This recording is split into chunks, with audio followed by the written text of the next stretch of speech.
welcome back again, hoes. Once again, as we return for episode 5. We're back from hiatus. Our other two hosts had to take a vacation. That's why we covered Summer Games Fest last week. But we're back now. Hi, chat. How you doing? How are you guys doing? I'm peachy. I'm vibing, dog. And speaking of things that itch, has that gotten any better? Those mosquito bites? Oh, they're gone, yeah. Right. That was just one of the many things that happened that absolutely destroyed my life the last week. How about you? What did you do while you were away? I mostly just hung around with family, worked my ass off, the usual, you know? Eat, be a fat ass. Yes, sir! Next. Here's a reserve. Anyways, hello, chat. Hi, we are here. There's some news happened on the week off that we did not end up having to catch up. So now it is time for you to get caught up. Starting off with F's and the Pat Boys and those 7s to those comic book lovers. Comic historian, unfortunately, has passed away in an unfortunate car collision where he lives. How old was he? Was he 30 or 36? I have no idea. I never followed him. This guy I have no familiarity with. I believe he was 38, I want to say? It's been a while since I'd last seen him, but I loved his videos, man. Yes. Comic historian, I believe it was 3-point-something million sub-channel on YouTube.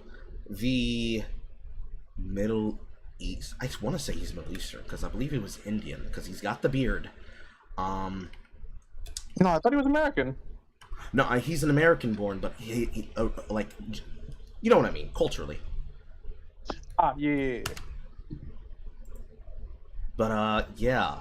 No, I'm looking at him. He was definitely Middle Eastern. He has the full Khajiit beard. Details emerge. An accidental death of YouTube creator Benny Comic Historian Potter. Ben Potter, put this up here for the chat. Ben Potter, rest in power. The boy, the man, the myth, the legend, who I'm putting directly on my screen right in front of you right now. There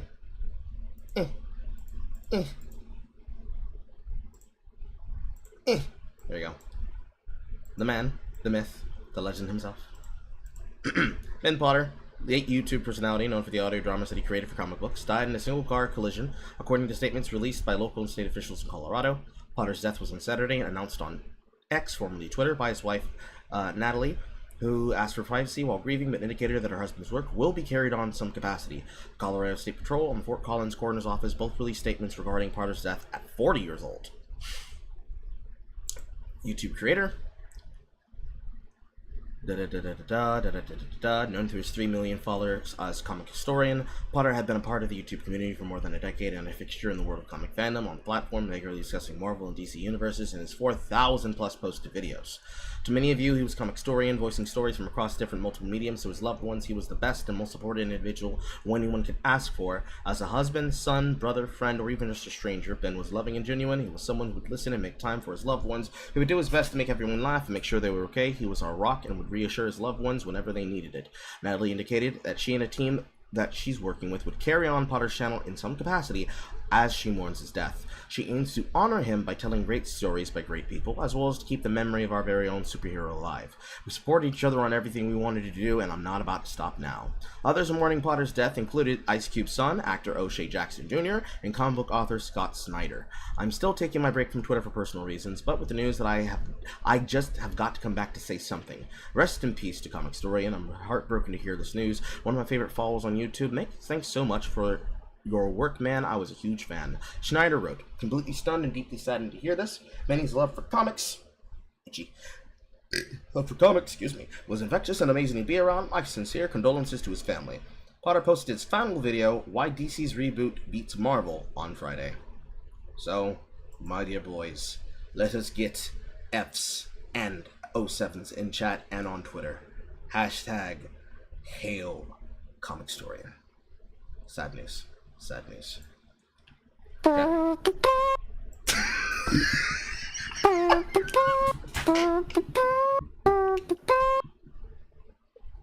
I genuinely had a lot of respect for that guy, and it's really sad to see him like go like that. But I mean, hey, look at man. It's always better from up It there. fucking happens. You're fucking It's trying to kill me! unfortunate. What? You're trying to kill me! It was so unexpected. What? When you were humming taps, yes? Yeah. The trumpet. Your trumpet killed me. I didn't expect you to do that, and then the way you were doing it, it didn't come all the way through. It's fine. It's whatever. What else happened? This one is probably in your wheelhouse. Baku, you take this one. Which one? Ganex bankruptcy. I'm having a little bit of lag here. Sorry about that. So, The bankruptcy. Gainax. Ah, Gainax. Yeah.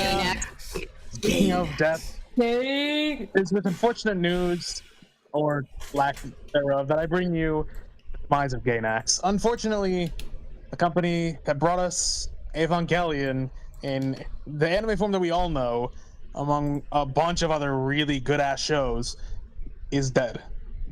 The only positive here I can give it really is, I mean, most people from Gainax jumped over to Trigger, but realistically speaking, that's still a giant in the anime industry dead in the water. Yeah. Apparently, from their statement, it's because of extremely poor debt management. that would be true. They had a lot of debt. And apparently their former representative director was arrested on criminal charges at some point recently. That's horrible. Murder blow. Yeah, it was a known fact that there was a lot of debt happening with Gainax, but the particular story about that individual is a video and a stream in and of itself. But the long story short is the debt finally caught up to them, thus leading to the, I believe this is going to be the full liquidation of all remaining Gainax assets.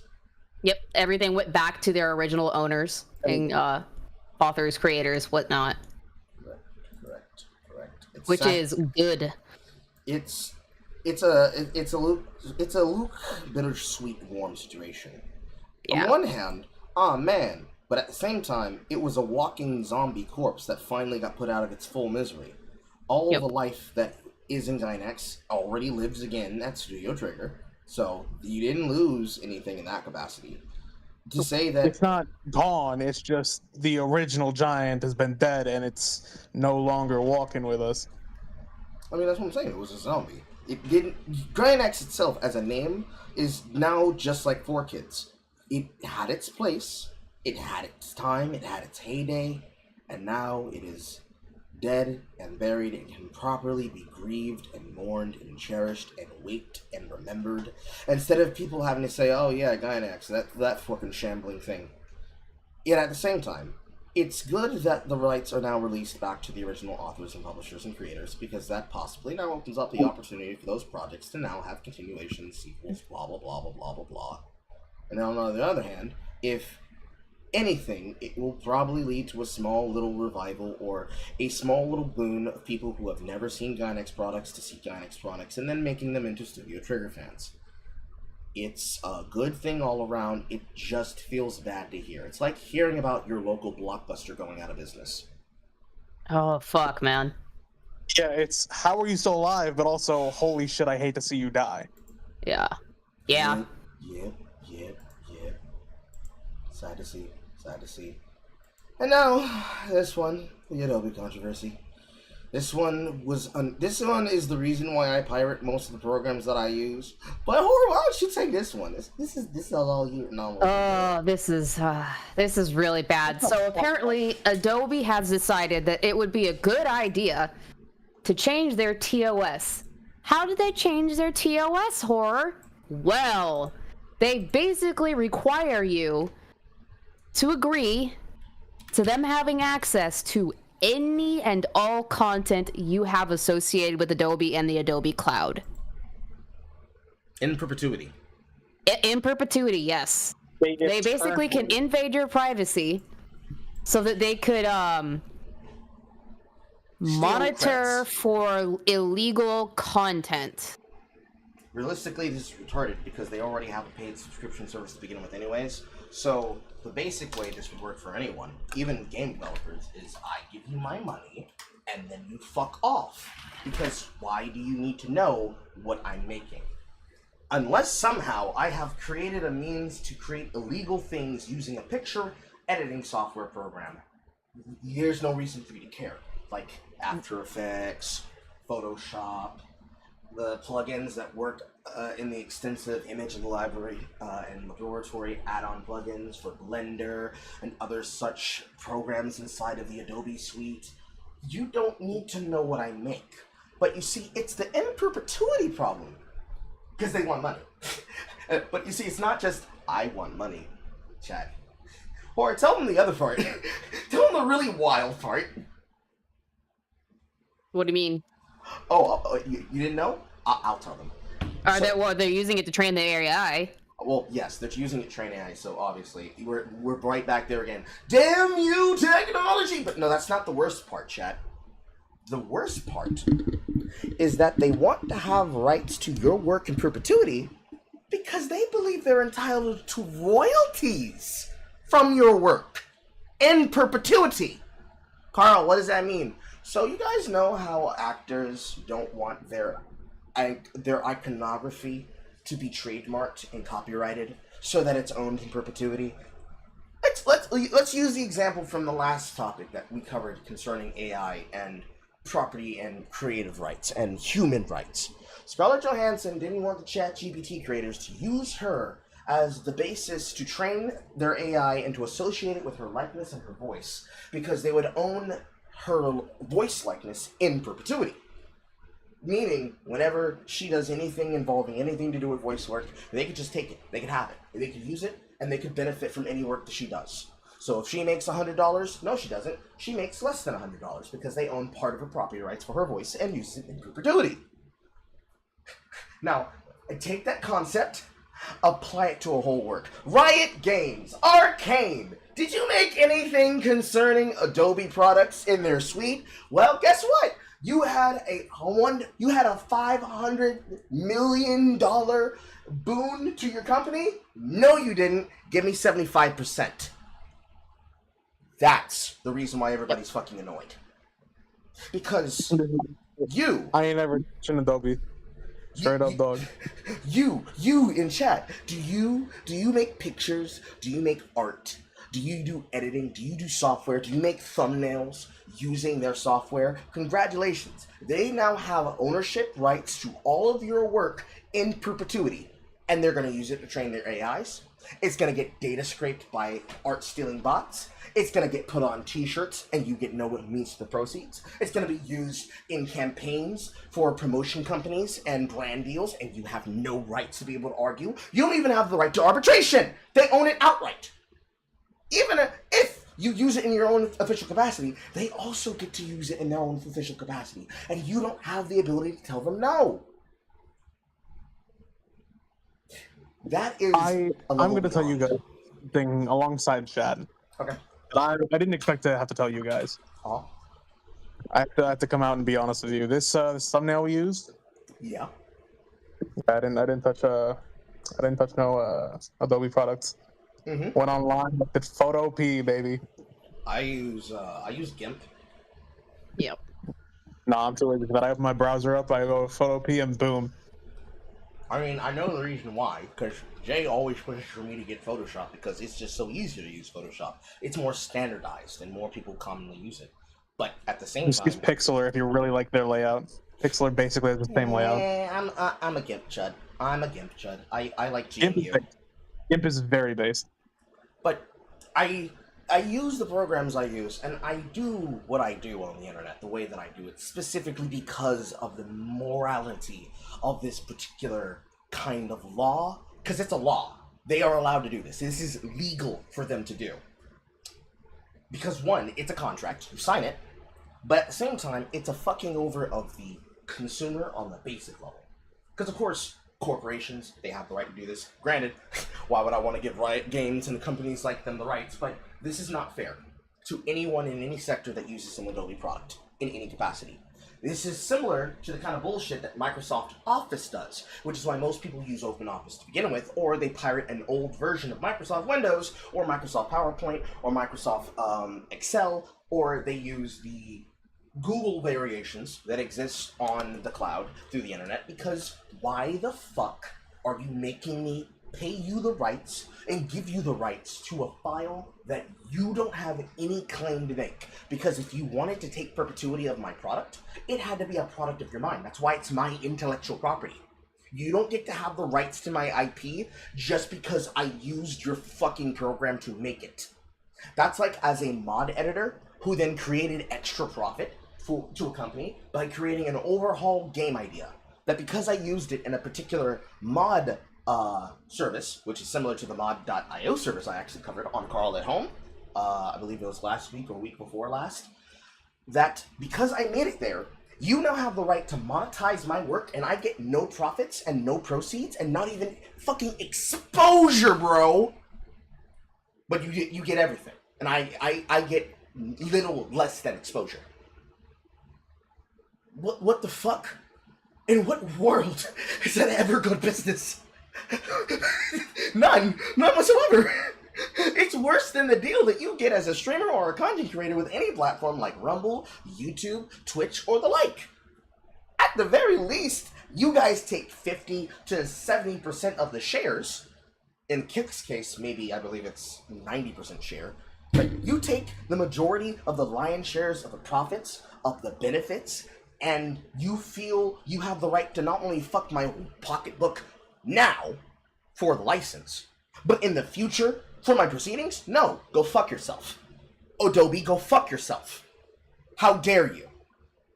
And any person who stands behind it, how fucking dare you co-sign them on this? This is the worst thing to involve in technology, because if other people adopt this behavior, then you can't avoid it. Because since it's technically legal for them to do, but it's not moral for them to do, in order for this to be cared for, you have to see a complete consumer revolt, and boycott, which is what piracy exists for.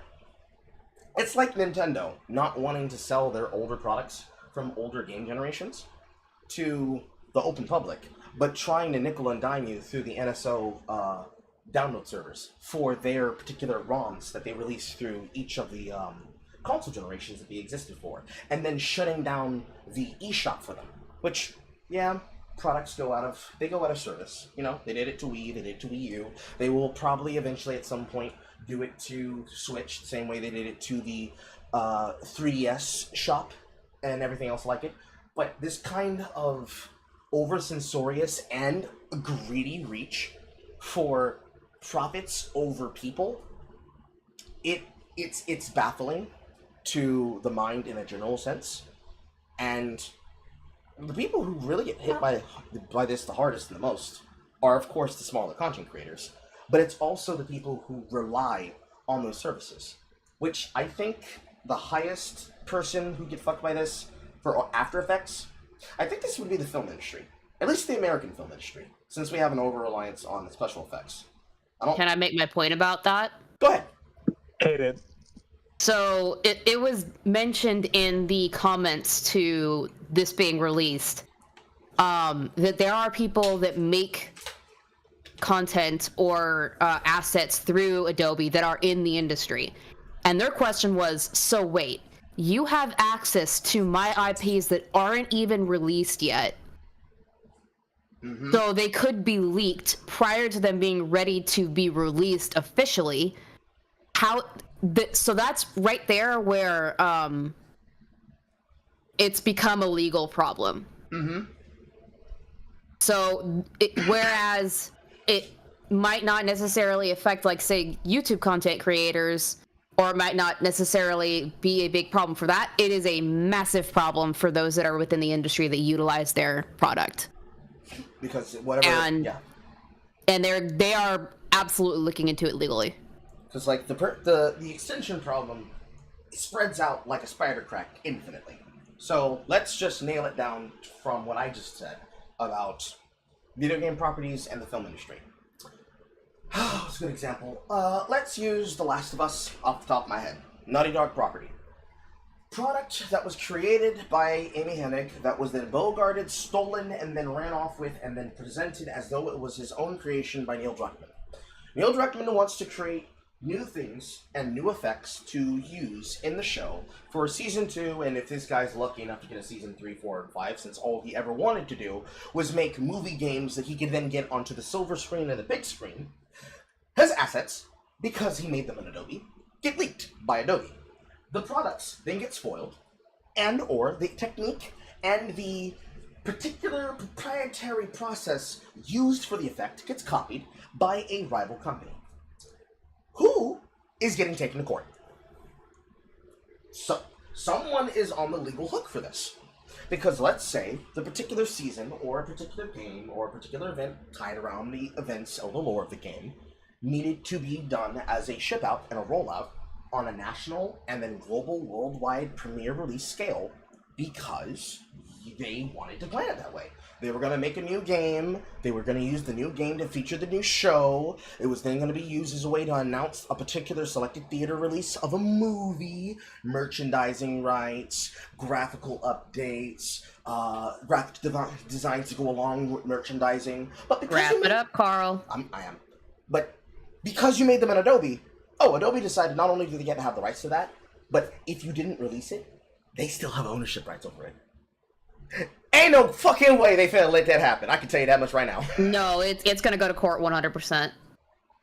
They're gonna fight back on that. It's not gonna stand. Yeah. That type of shit just would not fly in a court of law. Oh, it depends on how much you pay the lawyer. You pay enough of a legal team, and you give them enough proceeds. A lot of shit, but sometimes there's just some things that I don't think you can win.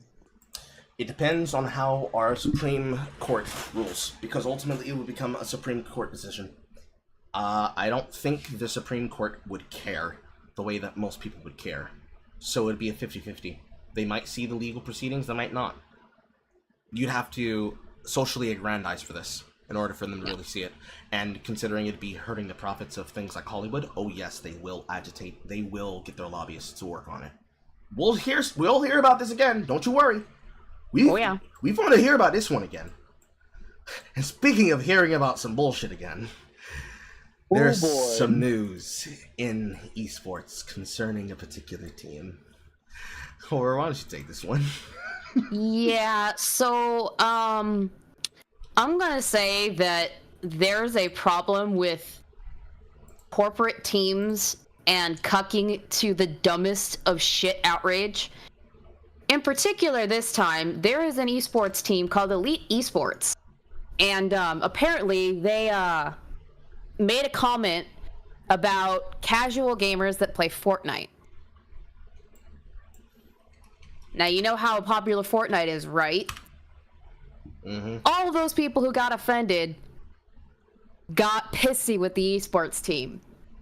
And on the 8th, they posted this. Dear Fortnite community, with our recent tweets, we have been showing a lot of disrespect to the casual Fortnite community, and for that, we are very sorry. We've been very harsh in our recent tweets towards the casual Fortnite community, and for that, we apologize. We're sorry for thinking selfish and trying, they mean selfishly, and trying to cater to the game towards the competitive aspect of Fortnite. We realize that we as a community are ruining the items that truly make Fortnite enjoyable and unique. We want to also apologize on behalf of the competitive Fortnite community and say we see where we went wrong and would like Nitro Fists and cars to get reverted so we can all have fun again. Again, we are truly sorry and promise to complain less and be better moving forward. Forgive us. And we hope you will join us tomorrow as we welcome a new player joining our organization. Hashtag revert Fortnite. So they had a problem with casual gamers ruining competitive play. And the casual gamers got pissed. And they cucked.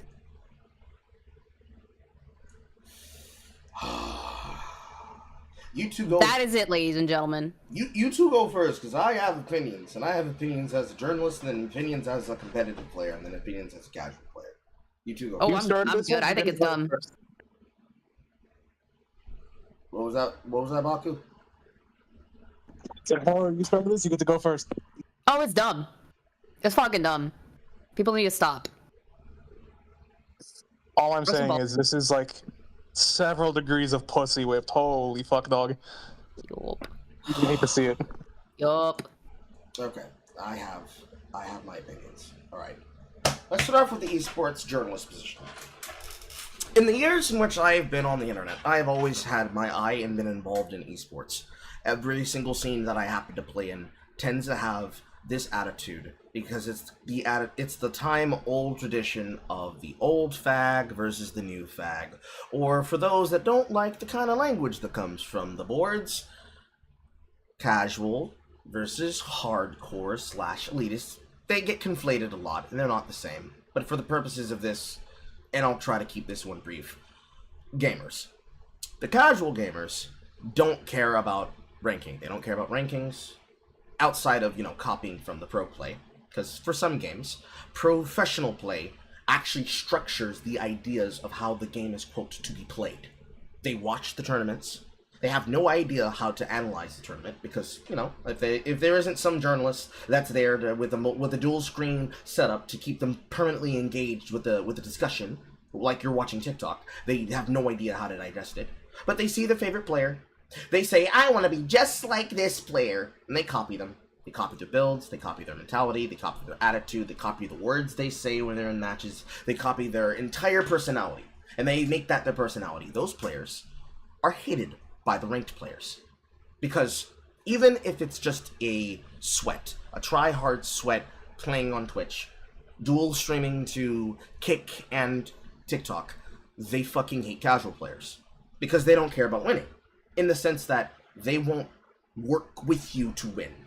It's the difference between, bro, I'm gonna piss you off because I don't like the way you spoke to me, versus, bro, you sat down, you made an account, you played your account to account level 30 to get into the rank queue, and now when we're here and you gotta perform, you're shitting the fucking bed. Can you wisen up? They hate them with a burning passion. Because the casual gameplay base of most games like this, CSGO is like this, League is like this. Smite can technically be like this outside the pro scenes, because even though the game can kind of be sometimes balanced around the pro scene, the casual players play in an entirely different tournament realm, and on an entirely different patch, which is usually what influences this. Valorant is like this. Apex is like this. Any Twitch shooter that got its name being played on Twitch, the website, or by being known as the end-all be-all for its generation. Halo, Elite Dangerous. Shit, there's even competitive Minecraft tournaments that are like this. Any game where a pro scene and a competitive scene can be made, this is an attitude that is prolific amongst the base. Because the hardcore players, which I should say, the seasoned veterans, the ones that started on, early access day zero, they create the, quote, meta. They set it up, they create the environment, they create the ecospace, they create the space. And because the game pulls traction, and your favorite streamer talked about it, played it, it's Timmy, Tim the Tat Man, Dr. Disrespect, insert streamer here, played it. In comes the little Timmies, in comes the squeakers, in comes the tryhards looking to try and profiteer and get in on the ground floor. In comes your Indiana Black Frosks, in comes your Black Hokages, in comes your internet Twitter chud who believes he knows more than you because they really understand media literacy. They poison the game.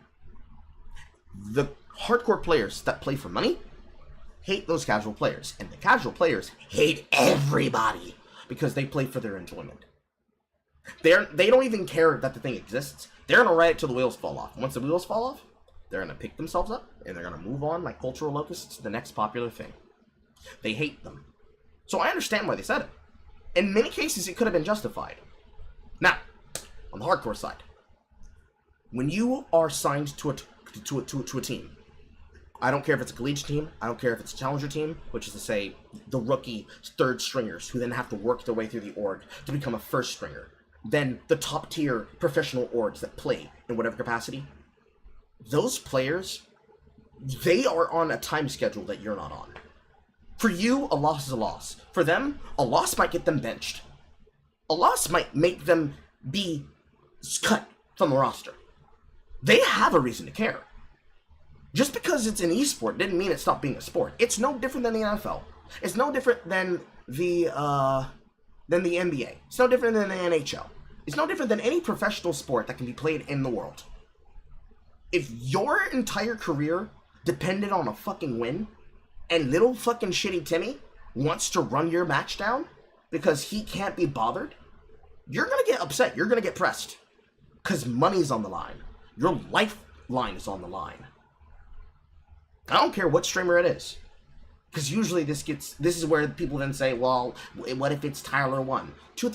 Even 2014 Tyler 1 and new dad Tyler 1, both would say, nah, fuck you. So I understand why they would say it.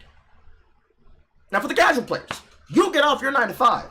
You just got off your shift at Sonic. You just came in working a hard day of work as a teacher. You came in on a stressful 16-hour shift, had an 8-hour layover before you have to go in for another 16 hours, and you get 14 hours to see your kids, see your wife, talk to your family, whatever. Whatever you do. You just want to sit down, you want to log in, you want to play the game. You don't give a fuck what anyone has to say. You're trying to relax. You're trying to enjoy. Now, one thing I will say to that is, why the fuck are you playing a structured game if what you want to do is chill?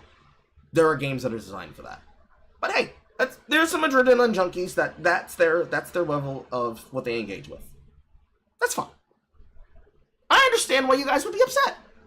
I get it.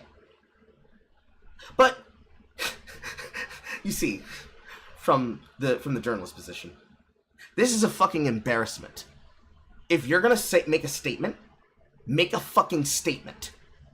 Don't walk it back. No. You were saying some real shit. Because now that you walked it back, you have let the toxic element of the casual players run roughshod once again. Now they feel justified. You gave them not only an inch but a country mile, so next time they're gonna ask for 35% of the empty space in the known universe in perpetuity. Shame. Crying fucking shame. Because the pros that have a reason to care, now they're going to be told that they're just a bunch of fucking criers by people who don't actually have skin in the game. For the casual players that aren't the problem, they're going to be conflated with those people who don't have skin in the game, but yet want to talk a lot of shit. And for the journalists that have to fucking see the situation, it's an embarrassment to the industry as a whole. It's an embarrassment to the game as a whole.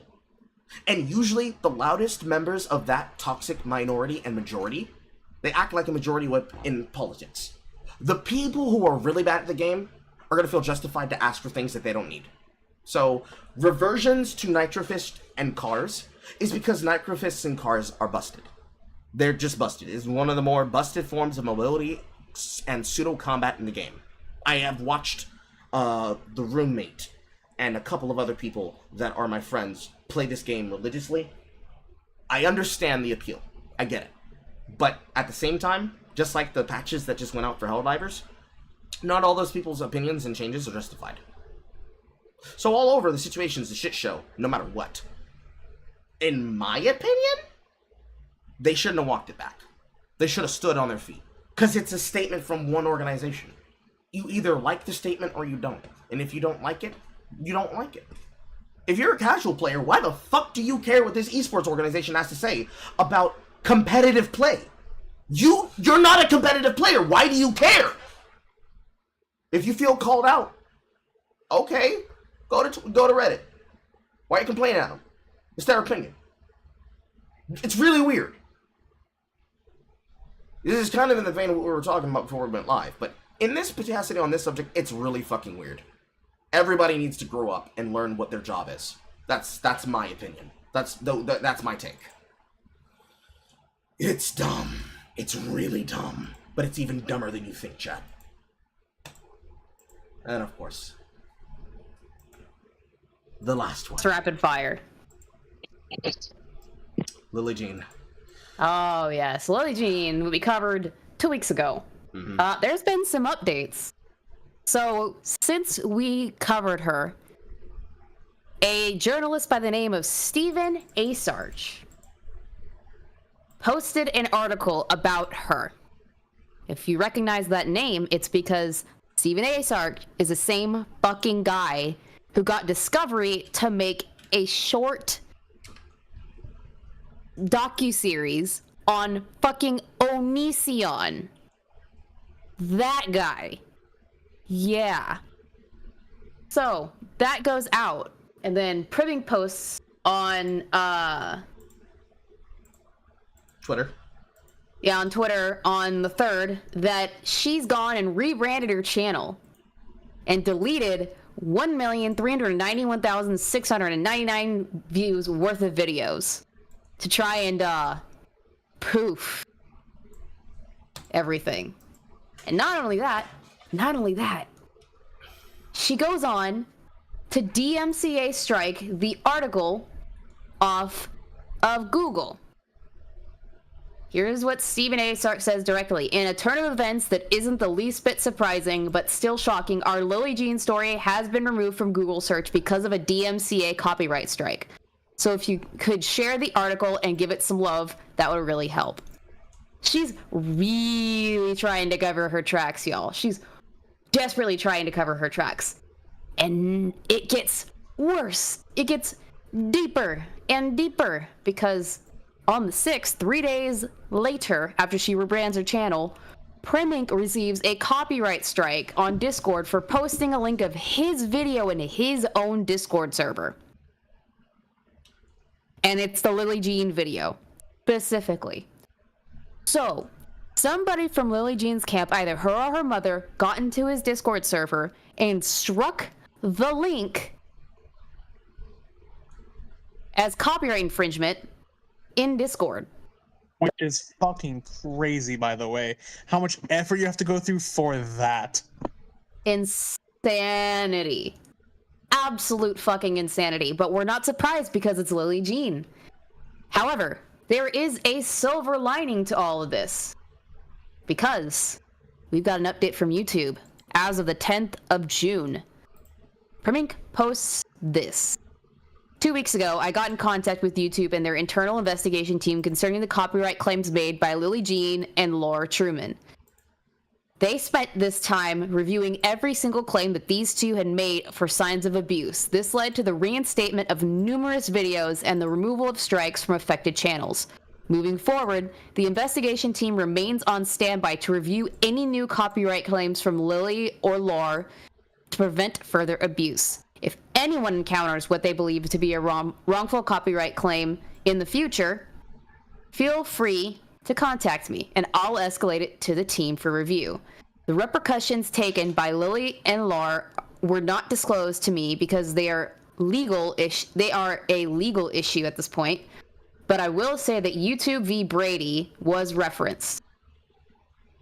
I'm pleased with this outcome, but I hope in the future YouTube develops a process to identify and report this type of abuse without the need of public campaign.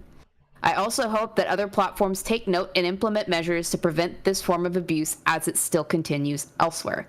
And with that, I'll turn it over to you guys for comment. I will be back shortly. Okay. Baki, you start. All right, I'll tell you this. Like I said a second ago, I'm fucking surprised at the effort going on here. This is going out of your way to buy a real fancy shovel to dig your own fucking grave. Holy shit. But look at the fucking depth of the hole, bro. Use it on YouTube, that's one thing. It's a legal issue, granted, absolutely. But you can get away with it pretty easily. You've seen it happen 100 times over. Everyone knows that. You do it most other places, oh my god, you are in for a fucking perjury case. At best. At worst, you get stalking, harassment, perjury, etc. The list goes on. And I, as the semi-malicious bastard here, oh boy, I cannot wait to see that shit happen. Just, hey, why is Lily Jean in court for perjury, stalking, harassment, etc.?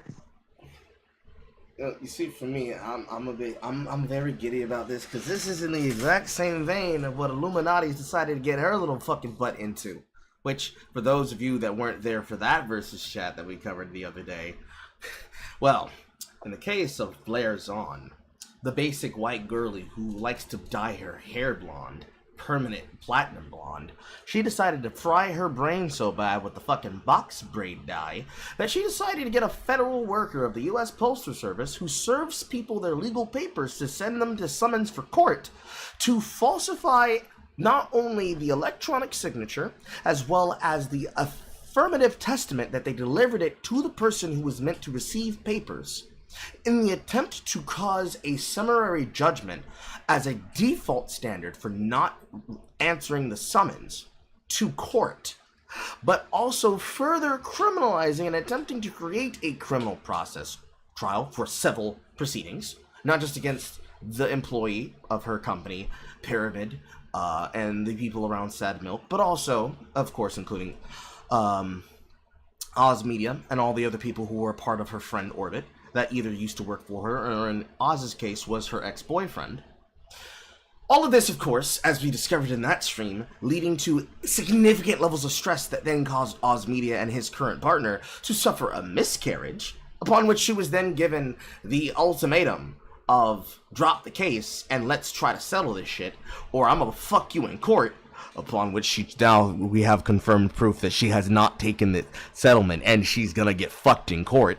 More on that to come at a later date. This, as we see here, with the reference to a YouTube proceeding, is exactly in the vein of what I said on that live stream. When you deal with YouTuber proceedings of court, and your fucking around leads to you finding out on a legal level, your tee-hee-hee, gatekeep, gaslight girl boss can girl boss too close to the sun, and oopsie-poopsie, now you're the example case of what will be used against everybody. Again, Sargon versus Aquila Hughes.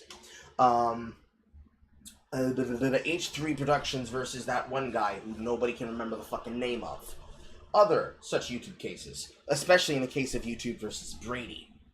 When you become the standard upon which people will reference and be referenced to how things are going to break down, and you're doing all this effort, and you're doing all this work to try to evade something that you shouldn't care about to begin with anyways, you're just acting like an unabashed lolcow to begin with. That's without even needing to have it said. Wow, you're more scared than Vosh trying to hide the contents of his lolly folder. But worse, the stalking, the lying, the precedent, the abuse, the confidence of abuse. Talking shit and massively trying to manipulate somebody behind the barrier of anonymity, and then once you're a known figure, through the power of abusing the legal system. And now, you've actually gotten people to do something they don't often get to do, which is cheering on YouTube! Because it's not very often YouTube as a corporate entity, especially since the Wojcicki days, because a lot of her rules are still in place, because she just decided things should be a certain way. Because women, not all women, but women. It is now to the point where YouTube has been made aware of your actions, to the point that really, if they allow you to keep doing this, it puts them at risk. So, like again, like in the Adobe case, in the situation of them trying to fuck people over in perpetuity, it's gonna cause a goddamn lawsuit. And boy, for the shit that this girl's gotten into, good. I hope she gets it. And I hope she burns in YouTube hell. Because what the fuck were you thinking, Lily Jean? Did you think this was gonna catch up to you? You thought that shit you thought the shit didn't smell fresh? Did you think that you weren't gonna have to smell your own shit? You thought somebody was gonna wipe the fingers all over this and just put it in your nose like a bad dog that can't stop shitting on the carpet? I mean, alright. Now you got them on top of your ass, and now they're permanently checking it without the need of having public outcry. We commonly have a difficulty getting YouTube to pay attention. Almost always, even for shit I have to deal with. Needing to make sure I can get a human to review the things so that I can do my job in my particular corner of the internet, as does every YouTuber in their fucking field of business. But now you've got YouTube paying attention in such a way that they are not going to need to have someone ping them to tell them, hey, I'm getting fucked over by Lily Jean. Because now that they've started digging into you, much like anybody who tries to abuse the system, to try and hide the bad shit they do, all you did, Lily Jean, was make yourself a lolcow. And you know what happens to cows, right? What happens to cows, chat? Taken out back and slaughtered, baby. I mean, yes, but these are not meat cows, these are dairy cows. You get milked! We're finna grab you by the udders, Lily Jean. No, Carl. This one? No, she about to get slaughtered, dog. I mean, shit, let's do both. We can make cheese from the rotten milk, because you know this shit's sour. True. But you're gonna get milked. You're gonna get milked, Lily. Lily, you tried to hide it so that they couldn't talk about you. Now all we're gonna be doing is talking about you, Lily. You fucked around. Which means you triggered my trap card. I play Finding Out. And you finna find out for a long time. How long? Perpetuity. Because if you're now at the point where this might be elevated to being its own YouTube law case, technically it'll be a subsection of a law because it's not quite there. He hasn't been taken to court. They haven't ruled on something. But it's definitely going to be something that's going to write as notes in the bylaw. It's like having the ability to talk about it behind the privacy of a moderation suite. They're definitely going to write down the Lily Jean clause. The Lily Jean rule. When somebody tries to abuse the system, make sure that there is a human paying attention to those situations and glued to Twitter at all times. So yes, Lily Jean, you are gonna get milked. You are gonna get milked. You're gonna get milked for every single drop. And good. You deserve it. Your bad behavior shouldn't be tolerated. Nobody who does this should be tolerated. Just like I said when we were talking about and looking into it on that Versus chat, that's why Illuminati has to go down for what she did. That's why any person who acts like that should go down for what they do. That's why any person who tries to evade being discussed publicly, to the point that they're willing to abuse the system to avoid the bad press, deserves to be exposed. Sunlight is always going to be the best disinfectant. It's the cardinal rule of internet hypocrisy. If you can be destroyed by the truth, you deserve to be! Why you lying? Why the fuck you lying? Why the fuck you lying? Oh my god. Stop fucking lying. You lying to me. You lying so much. You gon' make it good for me. I'm gonna make some money off you. Hey, Carl. Yes? So why don't we go ahead and shine a light on somebody else now that we've had our little fun with milking Lily Jean. What else do we have to milk today? True, you're right. I was getting carried away. I was about to sing the remix. Well, chat. Let us move away from Lily Jean, and let us talk about another person who deserves to get milked. Let's transition into something before we do that first. Last week, we had Summer Games Fest. The Dorito Priest himself decided to descend from on high of his throne of the Game Awards to become a replacement for our lack of the Electronics Expo for the greater area of Silicon Valley. All the people were there, all the stars were there, most of the corporations that had something to show there, and the indies were there to try to entertain you and also get you games to be sold and played. Some people had demos, some of those demos are still live and active, but all in all, the event itself was honestly really mid. Honestly, it was really mid. For what it was mid. To that edge, I have in front of you, on screen now, my report card for Summer Games Fest. There were multiple sections, there were multiple places. If I was to cover the games themselves, there'd be too many games to talk about, but I can give you my footnotes. Starting up at the top, the only one in the S rank. Baku's people ran away with this event. The Latin American Games Showcase absolutely dog-washed every other fucking event in this goddamn show. Chad, you had to be there. It's like listening to Kanye's Through the Wire when he first dropped it. I was Pharrell, being like, no, this nigga was rapping literally through the wire. They had games for action, they had games for adventure, they had games for point and click mystery. They actually had people who liked playing and making video games. Ay, Dios mío! I want to become Latin right now. It was so good. It was perfect. It was perfect, chat. Perfect. Down to the final iota. Nothing was out of place. Which then brings us to the B+, B- Ubisoft Forward. The only reason why it's the only one technically in the B+ category is because it was the shortest event. Of course, we know what they had to show us. Honestly, the presentations that they did give us for what they looked into for Star Wars Outlaws, if you ignore the obvious DEI aftertaste in your mouth, more about that possibly next week if we talk about Wukong, one of the games that was shown in this event, because there's currently a news story that is percolating around $7 million PI push. Let's hold back on that. Let's hold back on that. No, that's next week. I bring it up because even if you ignore the DEI aftertaste in your mouth concerning Star Wars Outlaws, I percolated my thoughts about it a little bit. The game's not potentially bad. There's just some nitpicks, nickels and dimes, and some what the fuck are you guys thinking and doings. Assassin's Creed Shadows, however, is definitely getting its flowers right now. For those of you who do not understand African American Black vernacular, receiving or getting your flowers is a way to say this man is dead on arrival. So we're gonna put him on a t-shirt and we're gonna give him his flowers. The Japanese, all of the Asians do not like this game. Because for one, rice does not blossom when cherry blossoms blossom. Samurais, especially black samurais that may or may not have actually been serving samurai under the current daimyo that the period is supposed to be aged about, definitely don't have Asian infusion rap music playing as he beats them to death with a giant club and samurai sword.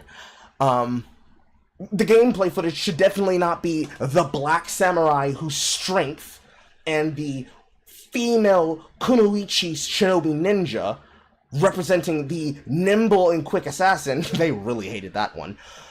But all those things aside, can be talked about at a later date. The event itself, it was the shortest event, and it was the least offensive. Which then, of course, brings us to everything in the C and D tier. The wholesome direct, commies, indie game commies, some boring as kumph video games, but mostly kumph video game commies. Future game show, a little bit too much host cringe as compared to the PC gaming show, which was a lot of host cringe and bad jokes that did not land. Future of Play Direct, similar situation, but that one was more a lack of taste. There was no soul. The Latin Americans cooked with soul. There was no soul in the Future of Games Direct. And the VTuber host that they wanted to host the event, it was very jarring. It was very bizarre. It was like listening to Informer for the first time when it released on MTV.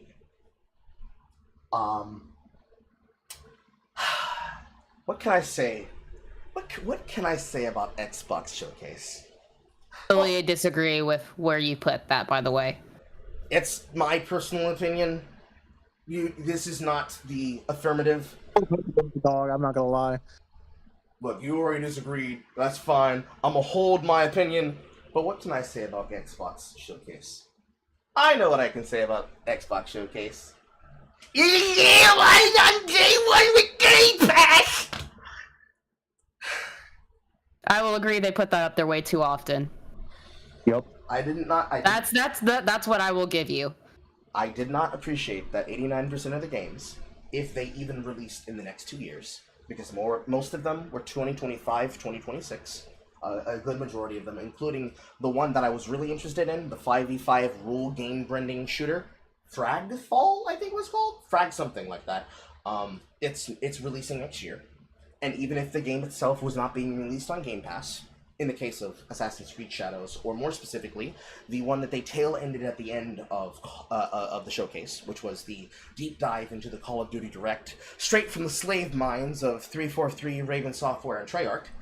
I did not appreciate the games that weren't on Game Pass, basically being who literally cares. It's exactly what the AAA industry wants, which is sequelized garbage, and more sequelized garbage, and occasional outstanding games that may be good and may be potential, but ultimately are being sold to you through the nickel and diming of a subscription service.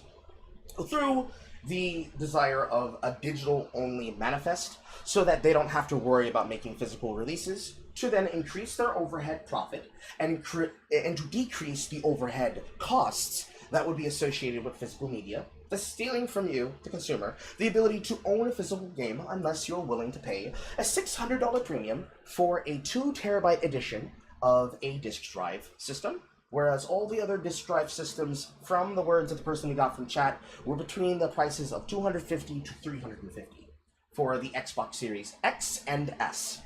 That's the slim version and the full cube game system.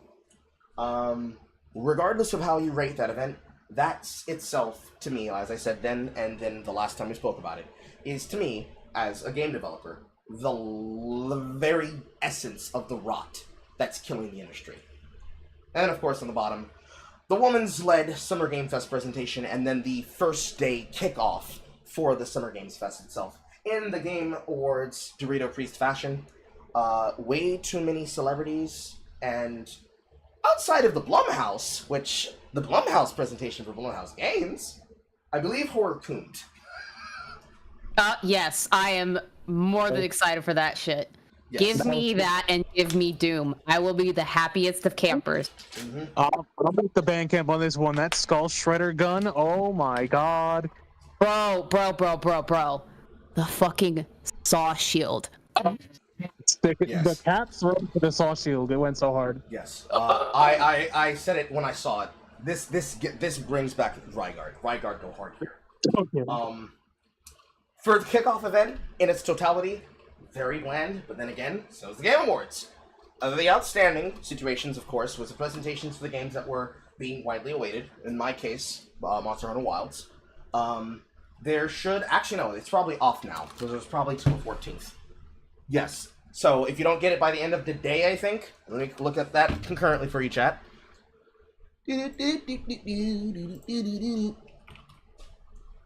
Store page.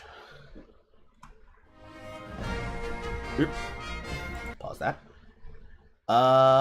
Nope, the sale's gone.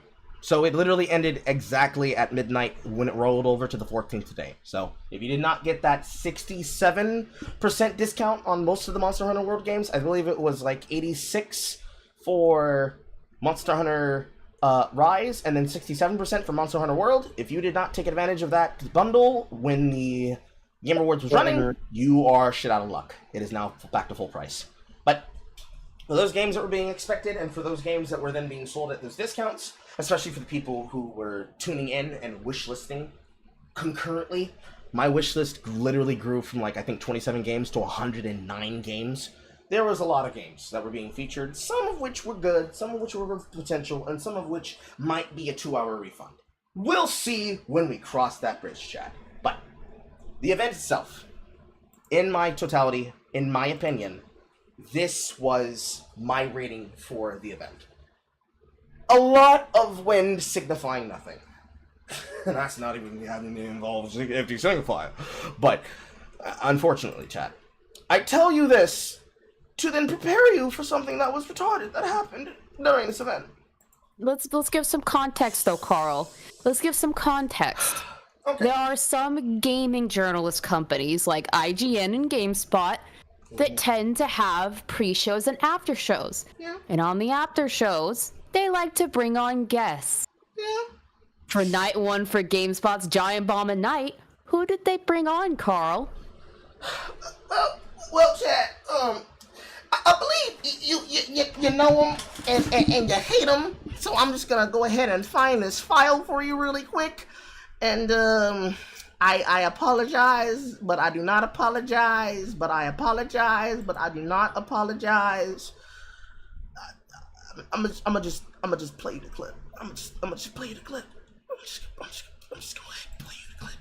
I'm gonna play the clip. I'm gonna get the shit on you for you on screen. I'm so sorry, chat. I have to do it to you. I'm sorry. I gotta do it to you. I have to do it to you. I'm so sorry. I'm so sorry, chat. I gotta do it. I'm sorry. I was the chosen one. I was supposed to not expose you to the cringe outside of Versus at home. I'm so sorry. I'm so sorry. I'm so sorry. Let's play the clip. Rebecca Valentine, how you doing? I Roll that drank shit. too much soju last night, so I'm rolling it. I'm just hanging in there. You're I'm just coasting? clinging. I'm clinging to Yeah. life right now. Well, I'm glad you came for the last segment tonight. I know. Well, I'm a morning person too. I wake up every morning at like 5:45 and am ready to go, and I'm in bed. This is my bedtime. 10 o'clock bedtime. I'm done right now. Night, night. That's how much I care about you. What's Do you the want first to share thing your you screen say? with us, I appreciate- Pippa? Yeah, let me see. One second. It. Now, what's the first thing you do in the morning at 5:45? Now they're talking for a bit here, so I'm just gonna go ahead and fast Yeah, forward. just skip forward a bit. Because he's going to make a comment about you had a very uneventful year to bitch tits on the far left, Yes. who thinks she is hot shit.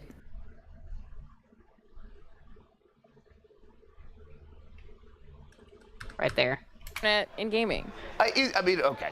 Is it better or worse than you think it was like a few years ago? Obviously, like it feels like we can put them in their place more than we have in the past, right? Now, I will be remiss to you, chat. Pay attention to the top chat replay.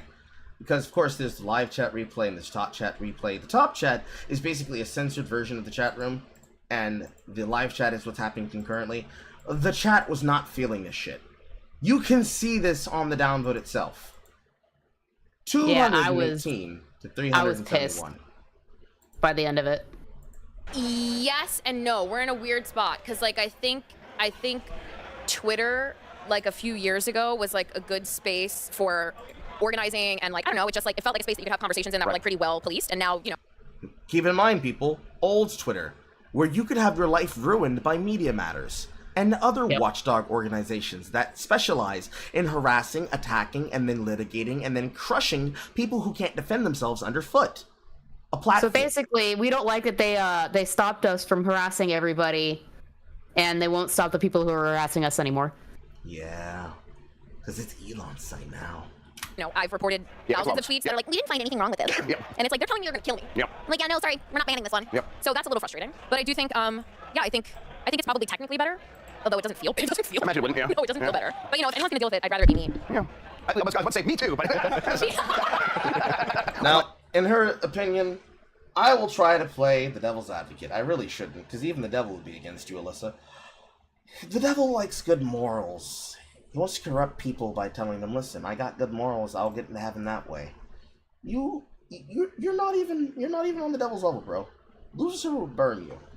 And I also, it didn't even come up when we were doing the research for this. Does anybody know why she's wearing the Iron Man Edith glasses from Spider-Man No Way Far From Home?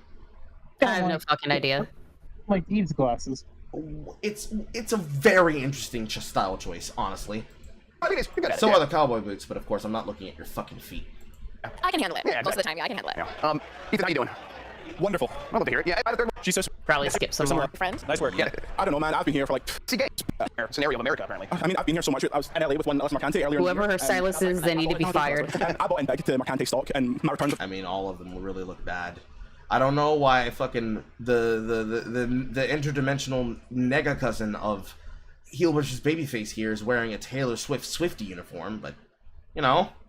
None of you fucks when it comes to Scotland, so. Yeah, I don't have a nice enough couch. responsibility, Ben. Is it sugar? It's sugar. Is that your American question? Yeah. Situation? Yes, I did. I literally Like fundamentally. I assumed that. Yeah. Ask you when I met you in January, I'm and just, we were like showing skipping through I'm the a funny parts like that you don't nickname. need to see, chat. Never got a world. Said he doesn't want to do Stuff that much. Let's get to the meat and potatoes of what we have issues with. I'm getting there. for the point. The books. In my defense, I did not clip this. This was you. I know. Two Patreon supporters, we'll have like a really chill, then we'll keep Catching the shows. a long time. Fine, Dylan. I was Like, over there. got game form over there. That's not like, dude. And it's like, so if that Don't care about anybody else. Don't care about anybody else. And like they were having at one point, you know, I don't really know anything Don't about care. anybody is getting that. For anybody who's wondering what Right we're about skipping, here. yeah, for anybody who's wondering what we're skipping over, they're talking shop about the industry and they're complaining that it's not woke and progressive enough. They're working words around it, but as you can clearly see from her multi-pride flag hygiene shirt, yes, every single person on there is politically aligned on the exact spectrum. There are varying degrees of extremity here. It's ironic that Alyssa Mercante happens to be sitting on the far left of the couch because she's probably most representative of the far left opinion, but they are all flavors of, if you wanted to call them wokedoid, I wouldn't. But woke-toyed progressive, yes, they are representative of the left-wing progressives. But Alyssa's gonna make a comment here. I'm just gonna throw it out. So, At some point. Happening. and I'm about people.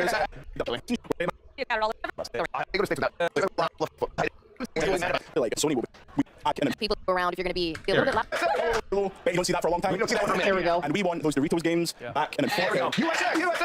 Oh, enough of that, thanks. You know what I want? What you really want? I want people in the industry to be a little bit louder about people being mean to other people. And maybe say it's not a good thing. Yeah. Maybe say we don't want you around if you're going to be a cunt Yeah. and hateful. And that the game Pause. industry is diverse naturally. Yes. Oh, You don't like it when we say it to you, bitch. So why do you get to say it to us?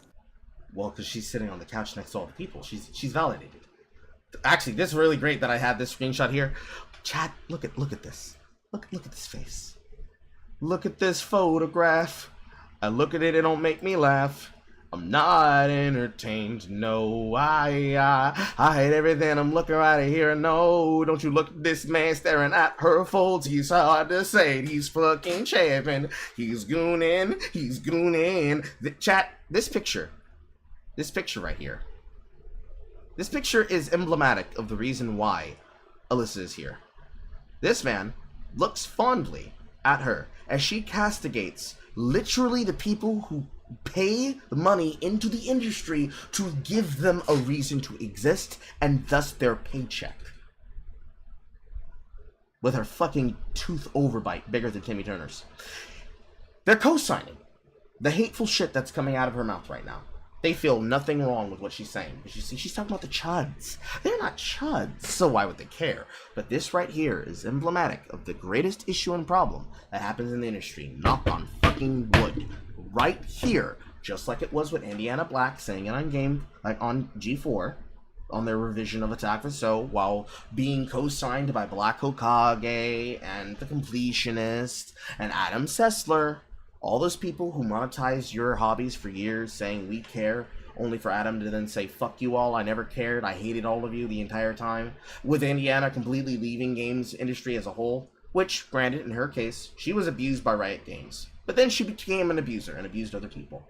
And whatever the fuck was the problem for Alyssa, in this moment here, capped for the screen, while there could be some validation behind how she feels, she's not validated to be a hypocrite.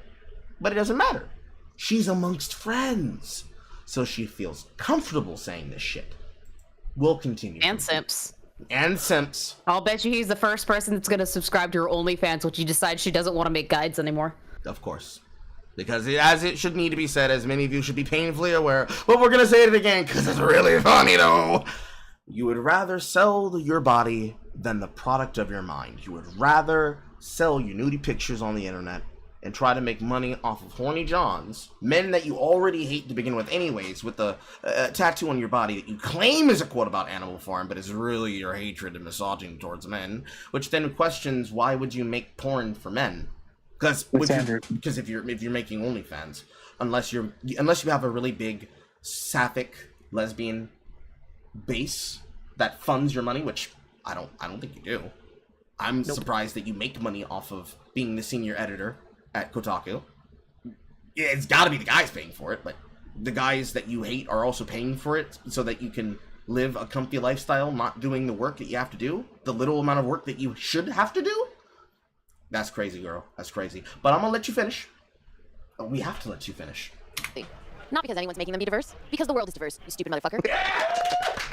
The world is diverse, you stupid motherfucker. Yeah. Maybe say we don't want you around if you're going to be a cunt Yeah. and hateful. And that the games industry is diverse naturally. Not because anyone's making them be diverse, because the world is diverse, you stupid motherfucker. The world is diverse, she says, as she sits on a couch full of people who look like the bargain bin example of what the left would say diversity is. A white man, another white man that looks way too much like Linus Tech Tips, another white man who might be Middle Eastern in descent, but doesn't matter. They're white and male. That's all that matters. A female minority who may or may not be lesbian or gay. You can't tell because of the pride flag. I have to assume he's Asian. The one on the back between him and the alternate dimension heels versus babyface. And then another white woman. You, diversity. Diversity of background, but homogeny of thought. You go, girly. You go, bestie. And if you have a problem with that, come fight me. Physically. Bitch. Did you want to take a on that yet? No, it's all pussies. Yep. No, they're all pussies. They're all pussies, says Alyssa. Well, Alyssa. You know, the last time I heard those words of "fight me, you won't" from someone online, who said it in a very loud space, I do remember them getting jumped with their Jordans. Yeah. Remember that guy? I remember that guy. No, Well, of course. I'm sorry. Go no ahead. evil from them. But if that does happen again, I am not above laughing at it. I will not lie. Now, of course, Chad. She said all this shit. But we're on African American timing. And ironically, Chad, do you know who else was on that African American timing? You'll be surprised by this answer. You wouldn't expect it. Horror, who was on that timing? It's okay if you don't know, Horror. Don't worry, I'm putting it on screen. I don't know where she went. Horror. Oh no, her mic's muted. Baku, do you know who was on that type timing? What is that, buddy? What was that name? Vara fucking Dark. Technically Vara Dark and Mara Jade. But Chad. The point remains. Chad. When I tell you I was flabbergasted, I was fucking flabbergasted, bro. Flabber fucking gasted. Flabber fucking gasted. Because those of you who remember this from the podcast the other day, those of you who are aware of it, you should remember that the people in question that we were dealing with did this. Alyssa McConty, Miss, I like to put the names and the ats and the hashtags and the videos into a poorly organized document of Excel spreadsheets. You, Alyssa McConty, fight me, IRL, publicly, bitch, but you won't, because you're soft as baby shit. When Bar Dark slid in and pulled her timing, while you posted pictures of yourself looking like a twink, she tried to hide behind protection. So Bar Dark said, can't hit this little bitch who's hiding behind a block. So send me a DM and let's talk match details. In comes Killer Keemstar, here to talk about some work for Drama Alert Nation. Let's get right into the fights. Immediately says, I'm sorry, what? My favorite fucking garden gnome. Let's go, baby. Immediately pulls the fade and says, hey, listen, I heard you want to talk some fights. You want to set something up with Happy Punch? Hey, baby girl, we can go right now. We can do it right now. Let's do it right now. Dark, immediately. I was totally interested in a live stream sanctioned match, but now she's devolved into threatening me with an illegal street fight. Mentally deranged behavior. Reminds me of a certain group out there like Antifa. Seep, help, girly pop. Elizabeth Conte, I don't need any of this to be on camera. We could just meet up if you prefer. But Alyssa, you said it on camera. Alyssa, you said it on camera. Girly pop, girly pop, girly fade, girl, sweetie, sugar pie, honey bunch. You said you wanna run the fade. So Varda came in for them hands. She said she wanna run them ones. Oh, sugar high, honey bunch. You said you wanna get the hands. Why you acting like a little bitch? Come here and take it like a man who loves a woman who loves a man. Girl, what you mean? You said this shit publicly. So why do you feel like you have the right to hide and say we can just meet up and be illegal? Why are you running?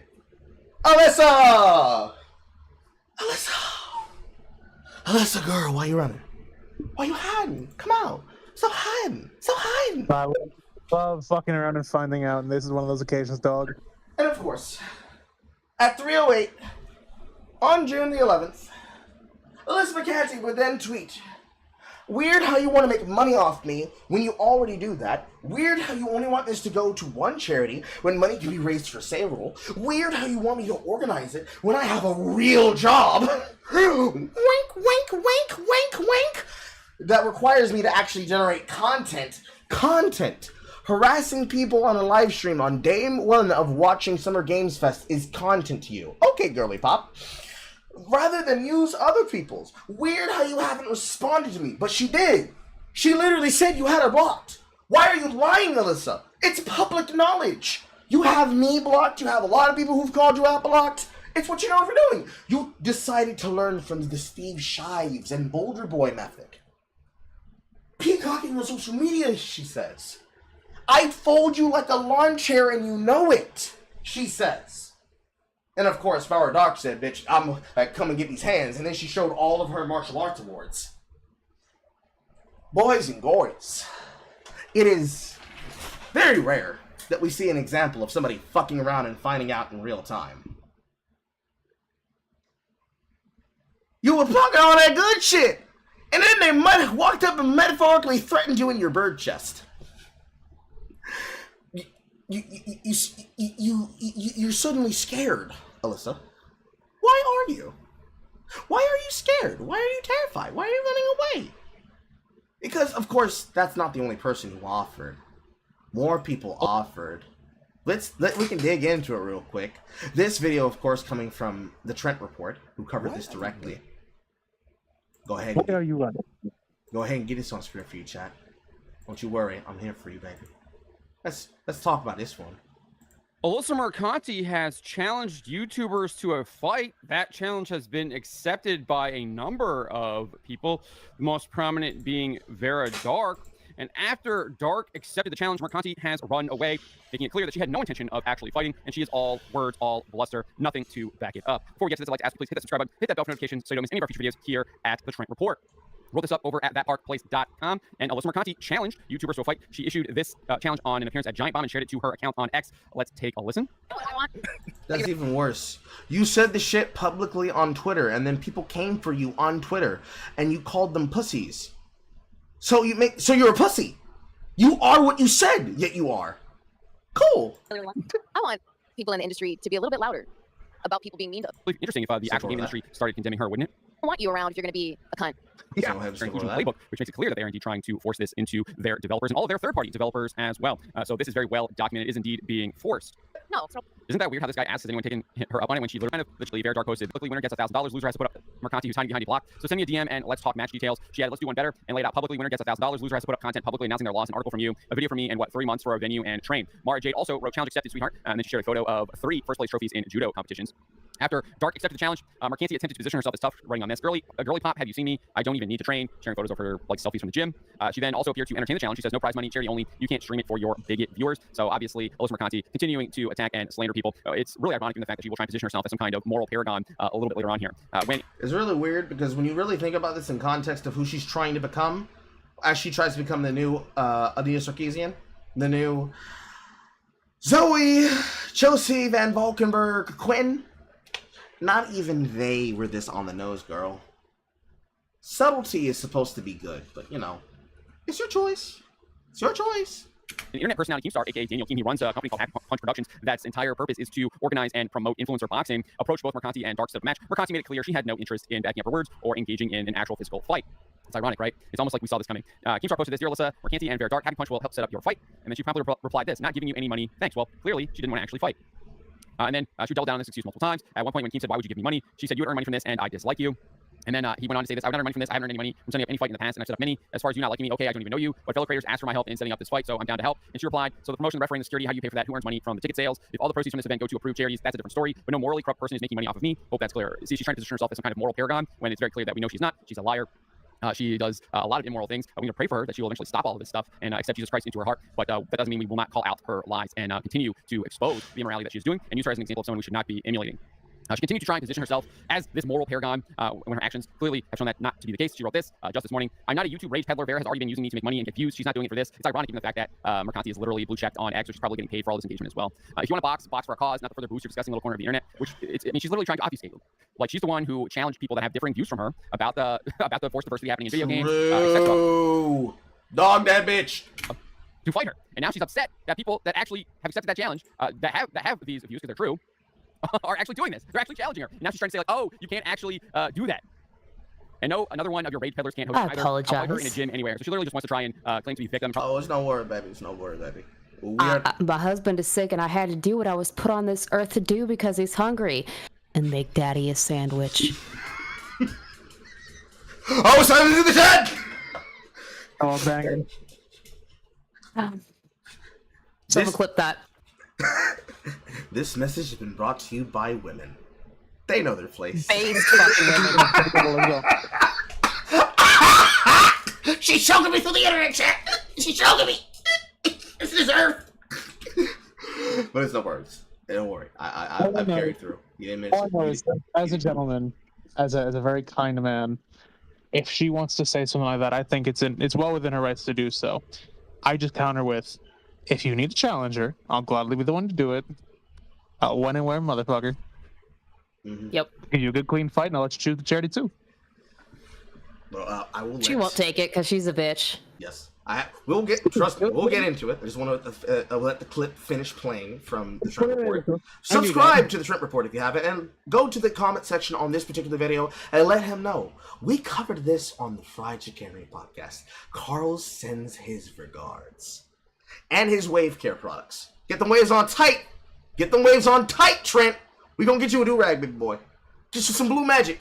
Probably file some kind of police report or something like that and get someone arrested for assault because she actually doesn't want to do this. And this is what these people do. They're liars. SJWs, they always lie. They double down on their lies and they project. Remember when she was describing people as cowards? Well, she's the one who's the actual coward, right? She is the one who actually is the one running away from people actually challenging her to a fight.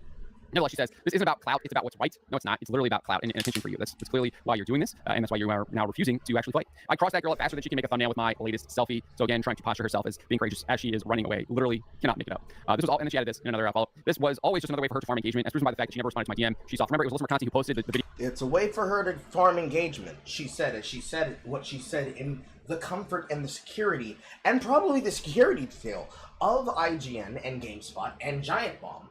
As she said, inflammatory comments on the internet. It's for her to engage farm. Okay, Carl. No problem. It's okay, Carl. Don't worry, we'll milk you. Go ahead and get the mutters out. Video on the challenge in the first place. 2x. She's the one clearly trying to farm engagement, and Very Dark is obviously just responding to Mercanti's initial actions. Again, like I said, they lie, they double down on their lies, and they project Melissa Mercanti to a T. So obvious, but she'll continue to do this. We hope that she won't, though. We will pray for her, that she will eventually stop her wicked ways and repent and accept Jesus Christ as her Lord and Savior, something she clearly has not. But let me know what you guys make. Good things, friend. Good things, friend. Good channel, good channel. But, having laid that out, let's talk about it. Horror. Let's do a hypothetical. Someone goes to you. They come to your home. They give you a challenge. I don't like you. I don't like your face. I don't like your horror content. You're a worse horror person than me. Let's pretend that it's the romantic partner of In Praise of Shadows. I don't like that shit you said on the Fried Chicanery podcast. You felt real comfortable in the security of that nappy-headed Negro Jigaboo Jones you call Carl and that Mexican Baku. I want to run the ones, horror. He knows what he's talking about, but men shouldn't fight women, so I'm gonna fight you. What you finna say to her? Bring it, bitch. Okay. I want to see you try. Now, she says it all over Twitter. She says it all over YouTube. She said it in the safety and security of an interview with Alyssa McCarthy herself as she tries this with Very Dark. The day comes. You've been training. She pulls out. I will not allow myself and my content or my boyfriend/husband to be monetized by such absolute disreputable dregs of the internet. What you finna say in response? I'm not gonna care. I mean, Should I win? yes, but she challenges you. You say, all right, put up, shut up. I want the ones. You want the ones? Let me run them ones.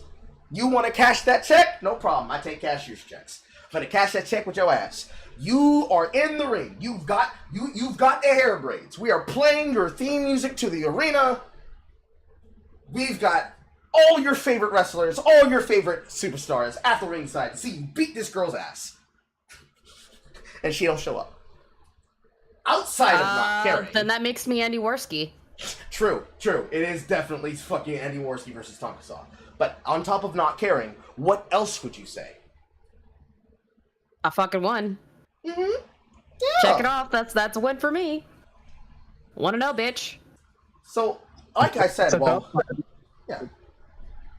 like I said while you were gone, you put out the challenge. They said, "All right, you want to run the ones? Let me run your fade real quick."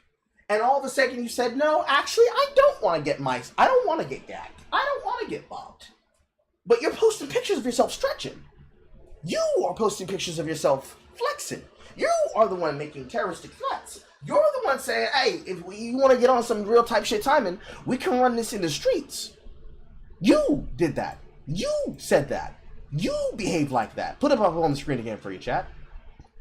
Put it in the different filter. I believe it's this one. Yeah, it's this one. You went there. You made the threat. You posted your pictures. She answered your threat. You said, nah, I don't want to be on camera. We can just do a street fight. You are the one pulling out. You're the one saying it's weird for her to make the money. Why? You say she's being weird to you. Why are you being weird to us? What's with the cock tease? Because you see, I have a theory. You want to know my theory, Horror? What? I think Alyssa believed that the people who were going to try to call on the chance to run the ones were supposed to be men. I think she wanted men to take her really bad. Girl, this is worse than low quality bait. This is rancid fucking fish chum. She wanted men to answer the call so that she could then play victim and say, "Oh, look at these disgusting, rancid bitch chuds. You see, this is the reason why men shouldn't be the target audience of video games, because they're just toxic misogynists that want to hurt women. I didn't even do anything wrong." Obfuscate, lie, socially aggrandize, agitate for social view, increase her own narrative, increase her own visibility. She never wanted to fight. She wanted to make a terroristic threat and then have the internet react to her, make videos about her, make threats towards her. She wanted to take the cream of the crop, just like we covered the last time she was the news topic, on her stupid fucking badly edited and badly phrased and parsed Excel list. She wanted to take the names and the who's who of the fandom menace, the who's who of the hosts of Friday Night Tights, the who's who of individuals like that of the writers of the Park Place, individuals like the Trent Report, Smash JT. We'll talk about that one next week, chat. Post yourself for that one. She wanted to harass people that she's been trying to socially aggrandize, attack, personally shame, or in the case of Smash JT, again, more on that next time, life ruinate. And she wanted to play the victim and say, "I didn't even do anything wrong. They just do this because I wrote some articles about not liking their titty game. They don't like my articles that I made about Hades 2. They don't like my articles that I wrote about Stellar Blade. And this is how the gamer chuds react." She didn't want to fight. She wanted to try and use this as a way to play victim. And the women, again, this brought to you by based women, said, "No, bitch. The men ain't gotta put their hands up. Knuckle up. Look if you buck. Bring them titties out. Gonna use your face and them titties as speed bags." She didn't want to run. She did not want to run the ones. She wanted to say, 1, 2, buckle my shoe, 3, 4, I'm scared as a whore. Because she didn't want to fight. She talked all that shit, and she didn't want to fight. So why did make the threat? Or bad shit, I hope you know that. What? Lachlan? That was the bad shit analogy I heard all day, and I love it. I mean, that's the problem, though. She literally wanted to fight. Then when she got what she asked for, she said, "No, it's weird that you want to make money off me."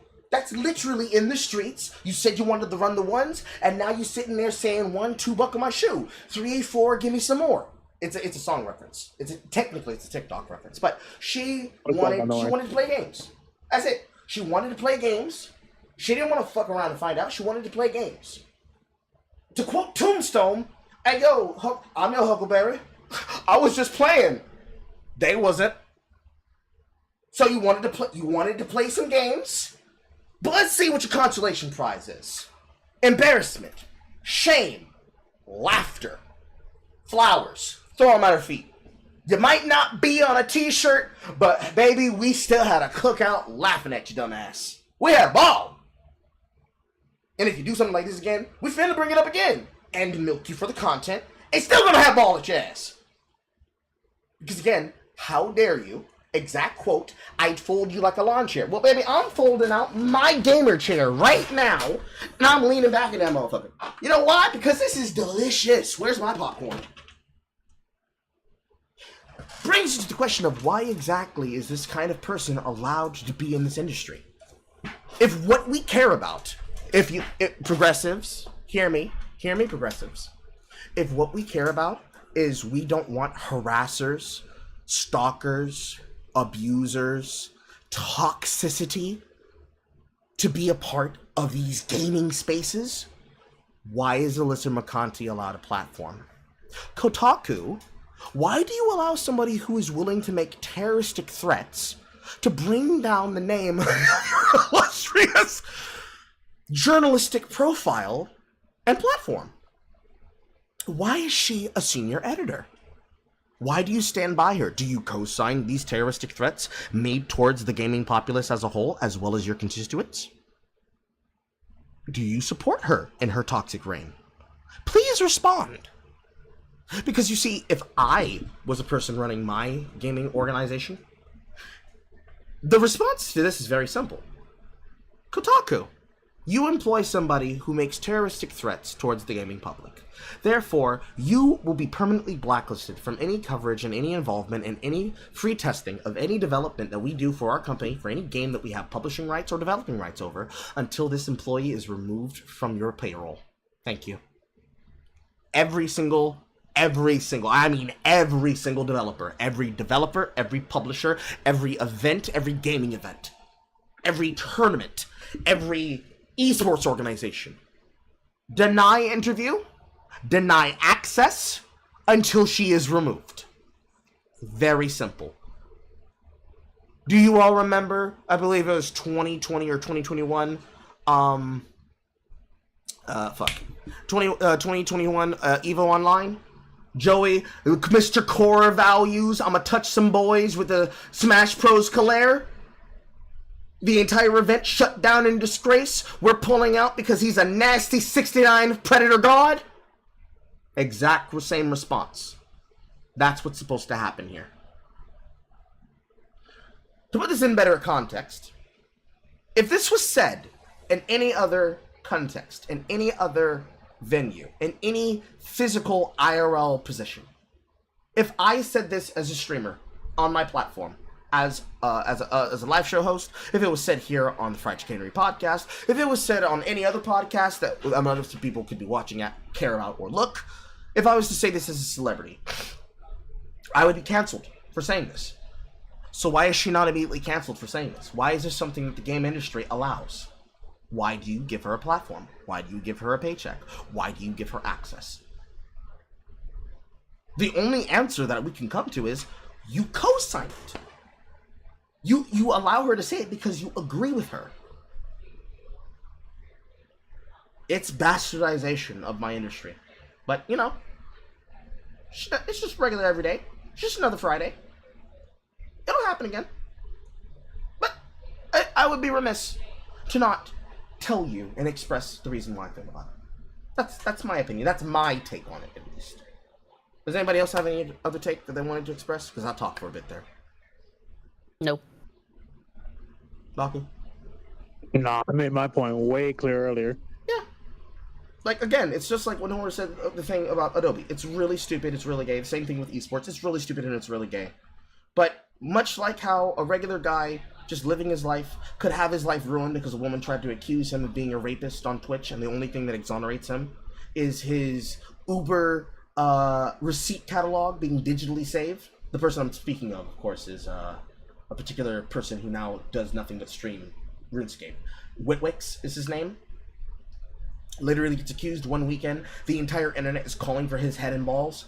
He's just chilling, posts his evidence, plays Mario Kart 8 Deluxe on stream, and now just chills playing OSRS.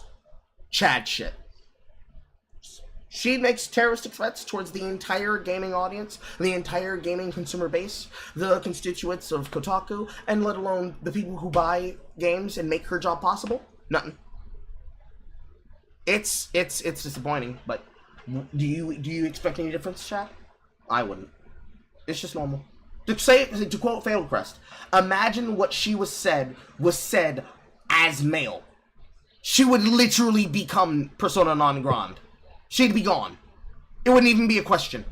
If any male said what she said on that couch, it's not even a question. Of course she's gone. What are you, crazy? But because she said it and she's female, and they want to protect her, it's sad. It's really sad. But hey, we got some laughs out of it. Now this next one, I don't think you will necessarily laugh with this one, chat, but we would be remiss to tell you, because we're winding it down. It's gonna be the last news topic. But boys, y'all finna love this one, or you finna hate it. But either way, we talked about the streaming world. We talked about the gaming world. Let's talk about the world of influencers. Horror, why don't you take this one? Not necessarily the world of influencers, but the world of IRL streamers. Oh, the IRL streamers. Don't we just fucking love them? Say that as sarcastically as I possibly can. This week, 2 Kick streamers, the alternate platform made by Trainwrecks, I think it was? Yes, Trainwrecks. We all know them for having more edgy content creators on there. Well, 2 particular ones went way too far and literally committed crimes on camera, on live stream. Zerka and Heel Mike. I'm not sure who Heel Mike is. I've never heard of him before, but I have heard of Zerka, and I know that Zerka's such a shithead that even Destiny won't fuck with him. Oh no, this is actually something that Destiny has announced before. It was actually something that he written down. It's probably one of the best quoted Destiny streams in question. A person in chat tried to question specifically the dynamic problem of why Destiny would make content with somebody like Nick Catfoy come Detective Fuentes, and his involvement with people like Darius and all the other orbiters that exist around him in the stream. It was a particular situation where he was explaining the concept of how influencer rise and fall comes. So, if you're somebody who's not necessarily grassroots, but you're someone who's more industry-based, which, in the case, some of these people are, Zerka and Heel Mike, as is the case of Neon and much other people that have been banned from Twitch, which is why they're on Kick. The idea is, a person who is a known figure makes a portfolio for themselves. You could mark it as a graph. You put a line on the graph, you see the meteoric rise, the interest of them kind of goes high, and then they fall off. When a bunch of people see you for the content you make, whether you are from a niche or you're an industry plant, when people see your content, and they decided they don't like you, they don't want to fuck with you, they don't want to give you any attention, and they don't really care unless it's like a really funny or a really interesting news story, it's really hard for you to keep attention. If that attention falls off, that's pretty much the death spiral of your career. Because in order for you to be an influencer, you have to influence people. How can you influence people if you're streaming to 0 viewers? Thus is the case of Zerka. Because somebody then actually asked Destiny, what is blood waffling about? And so he wrote it out for him. This is what I'm talking about. I'm pretty sure there's a clip for it, but to save time, I'm not going to show you the clip. You can find it easily yourself. But the idea is, Zerka is literally the code standard of what Destiny quoted. He's somebody who has fallen off. Because in the case of the kind of circle that Zerka comes from, he would actually be inside the circle of Kai Cenat and other WL community streamers. Before Gideon made his turn to Christ, he would have been just like Gideon. Another dumb meathead who likes the attention, likes women, fast cars, girls, controversial topics, goes on to Fresh and Fit podcast, goes on to whatever podcast. Big, dumb, lungering gorilla, as opposed to Joe Rogan's calm, DMT-consuming questioner. As for Heel Mike, I'm pretty sure he's an orbiter from that kind of area around the Poggers community. That's basically the OTK dick suck around Cutie Cinderella and Asmongold and the rest of them. Mid-level streamers to high-level streamers that do IRL events, and basically it's a big club, and if you ain't in it, get fucked. They go and they stream to Kick, which the majority of most people on Kick, if it's not a person who's triple dipping or quadruple dipping like I do on the platform, most of them are banned streamers from Twitch. Maybe they got banned because of Nova Censorious Room, or like the case of people like Ice Poseidon, they're literal IRL fucking scammers. But that's the circle they come from. I'll let you take it from there.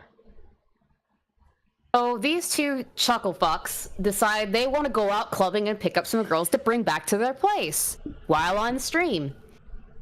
They state very much blatantly on camera they have one rule for this little foray out into the streets. There are no minors to be brought back to their apartment. They have to be confirmed as of age to not only do the dirty, but to drink, because they want to drink and party.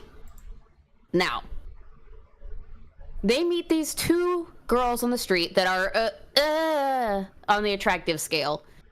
One of them has an ID, but the other one doesn't. But the friend that has an ID says that she's 18. Okay. What was their rule?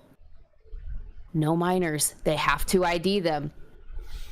But they're playing this game of, oh, no, I swear she's 18. And these two chuckle fucks give in.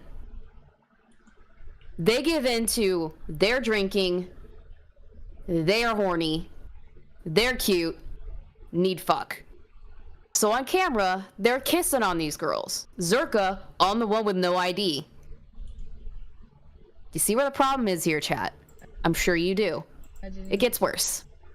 They take these girls home, and they all start drinking heavily, and they're intent on drinking and fucking. Obviously, that's what they want to do. They're horny and they're drunk.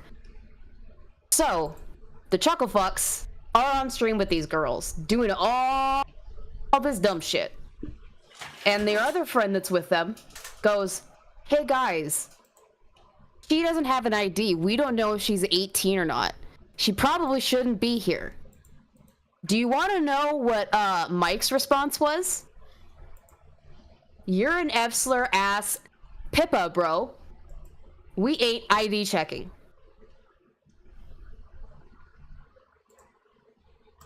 If you haven't guessed already, their kick chat was pissed.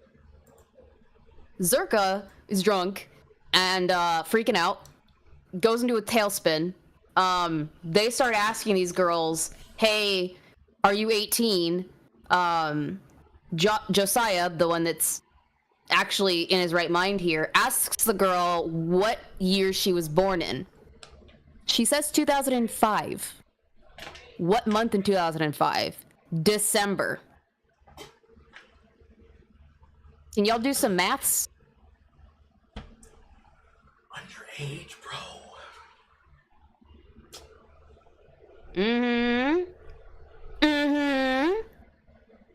She's underage. She's 16, actually. And when she does produce an ID at some point, it's not hers. It's her older sister's, who's 19. They buy this shit. On stream, Mike basically says, I didn't know that there was such thing as fake IDs. That's fucking cool. Crazy shit, bro. Also, he might try to delete that tweet. So I'm just going to go ahead and go through the archive, and I'm going to go ahead and just find that for you real quick. Which one? The one where he posted the ID of the older sister. We don't want to show that. Okay. We don't want to show that on stream. But I have the link that I have on here says, last night we got set up by a trusted worker of mine. This is me kicking out the girl's secret recording. She wanted fame so bad that she tried taking us down for it. You did it to yourselves. They are both snakes, nasty and evil women. Told you we are innocent, you stupid fucks. That's her sister's ID, you stupid fucking meathead. And of course, This is all on stream. yes, because I have what I have up right now is I have a Willie Axe response to that particular tweet. Yeah. Yeah. It's pretty bad.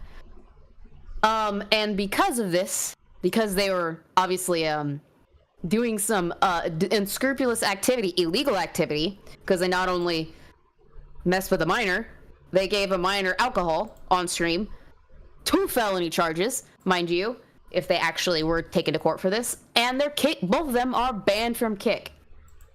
Indefinitely. It's confirmed that it's going to be indefinitely. But they've popped back up, Carl. Oh yeah. I've got a clip for you to play. Go ahead. That I've put in that thread. They've returned on YouTube. I got it. I'm about to put it up. 4-minute, 11-second explainer. Let's hear this, chat. Let's hear this fucking explainer, bro.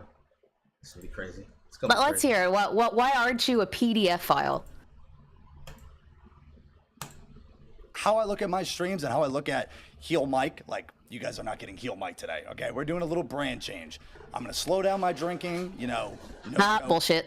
Think straight more. But how I always look at everything I do with content is I look at it as a TV production. I worked at Jerry Springer. I look at it as a TV show. Heel Mike's a character. Heel Mike is just saying whatever the fuck he says.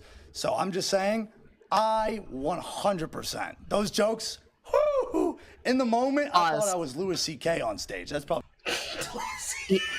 You thought those were jokes? You thought while you were fucking wasted and horny as fuck that talking about you don't need IDs and it's totally fine to screw underage girls. I'm pretty sure that one point he says the younger the better. I might be wrong. Don't quote me on that. If you want all the download of what he said, go watch William X's video. It's very detailed. I don't think that was a joke, and I don't think you were playing a character. That was you being horny on main and wanting to fuck a teenager that badly, and you didn't care if she had an ID or not. That's my opinion. That's what I think. This is all opinions. This is all allegations, or allegedlys. That's my opinion on it. I call bullshit. I call cap. Hard cap. It's fucking steel cap. Steel-toed boots. Yep. Caved in your toes. Got crushed Yep. by a beetle. Now you ain't got no toes. Yep. Gotta walk like a T-Rex. What else you got? What else you got, Mike? What else are you gonna say for us? What other excuses are you gonna spew? Now, before I start it up again, I'm gonna just go and address that content bit. This is a word that often gets abused on the internet, and often I end up saying it a lot, but it's because it's a word that we have to use frequently when you're talking shop. It's also the reason why we said, and why I said frequently, yeah, we're finna milk you, because, content is content. Content being the shit that you do on camera, the shit that you guys say on tape, the things that you premiere and you show while you're connected to a hot microphone on a live stream where people can hear you. If you hear it, if you think it, if you say it, it becomes content itself. If you're upset that somebody has an opinion and you say something to their effect of the live stream, it doesn't matter if you were just saying shit and it, quote, left the target audience. The moment it was uttered and it came to my ears, baby, it's content! Content, of course, meaning it is now for consumption. You said it, I heard it, I have opinions about it, I'm gonna do something with it. It doesn't matter to address it, because this, of course, was repeated multiple times just now by Alyssa. It doesn't matter that you say, bro, this is just for the content. Heel Mike is a character. Okay, can producer Mike come out real quick? I just have two questions. When the character Heel Mike said, I really want to fucking cream pie a 16-year-old, did you jump out of your body? Did you jump and say, you know what, this is really crazy? Did you have a moment with Dr. Dre? These voices, I hear them, and when they talk, I follow. Did you jump out of your body like that one moment in that song when your conscience came into play? All right, calm down, relax, start breathing. Did you tell yourself, like Slim Shady was trying to tell the Dre, or rather, like Dre was trying to tell the Slim Shady, hey yo, she's ready to go. What you mean? What you mean I'm supposed to stop? Now hold on there, Heel Mike the character. She's underage. She's not ready to ride. I don't fucking care about that. I'm horny and ready to go. Did you say to yourself, bro, this is crazy. I don't care about the content. I don't want to go to jail. No. You didn't. Because what did you say? What did you publicly say? It's right here. No regrets, good night. Go to jail. I did it for the content. Okay, they're going to do you for the content in jail. Go to jail. Do not pass go. Do not collect $200. Go to jail. Oh, he can collect something, but the Booty Warrior finna collect it. All right, well, let's see what else he has to say. Yes. Get Probably not a good. This is one of my favorite comedians, but probably not a good analogy. But in the moment, I thought it was like, I saw some chat members lolling. It was all like a skit to me. It was all a joke. So I said all these crazy ass double down jokes, these crazy ass things. So in my mind, I'm like, Heel Mike's a character. This is a TV show. I'm looking like the bad guy now. I'm having fun. And that's genuinely what I was doing. So, yeah. Okay, it was fun. It was fun for you to almost fuck a 16-year-old. It was fun for you to say, hey, yo, I have no regrets. I got in bed with her. I got in the yams. It was a game to you. You're a fucking villain in Power Rangers. I'm Heel Mike, the cheek clapper. I clap cheeks. You'll never flame me, Rangers. Carl, he's just pulling a Mr. Girl. It's just a joke. It's just a joke. Listen, guys. Oh, a PDF file.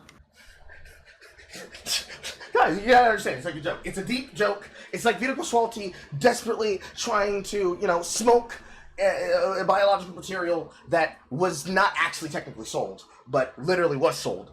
You put it in the vape bar, you drink it, you get some fucking cancer. It's completely fine. It doesn't matter.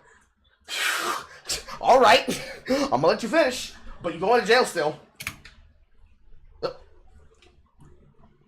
Yeah. Do I regret saying all those things and double down in that hard? 1,000%. They were absolutely lunatic things to say.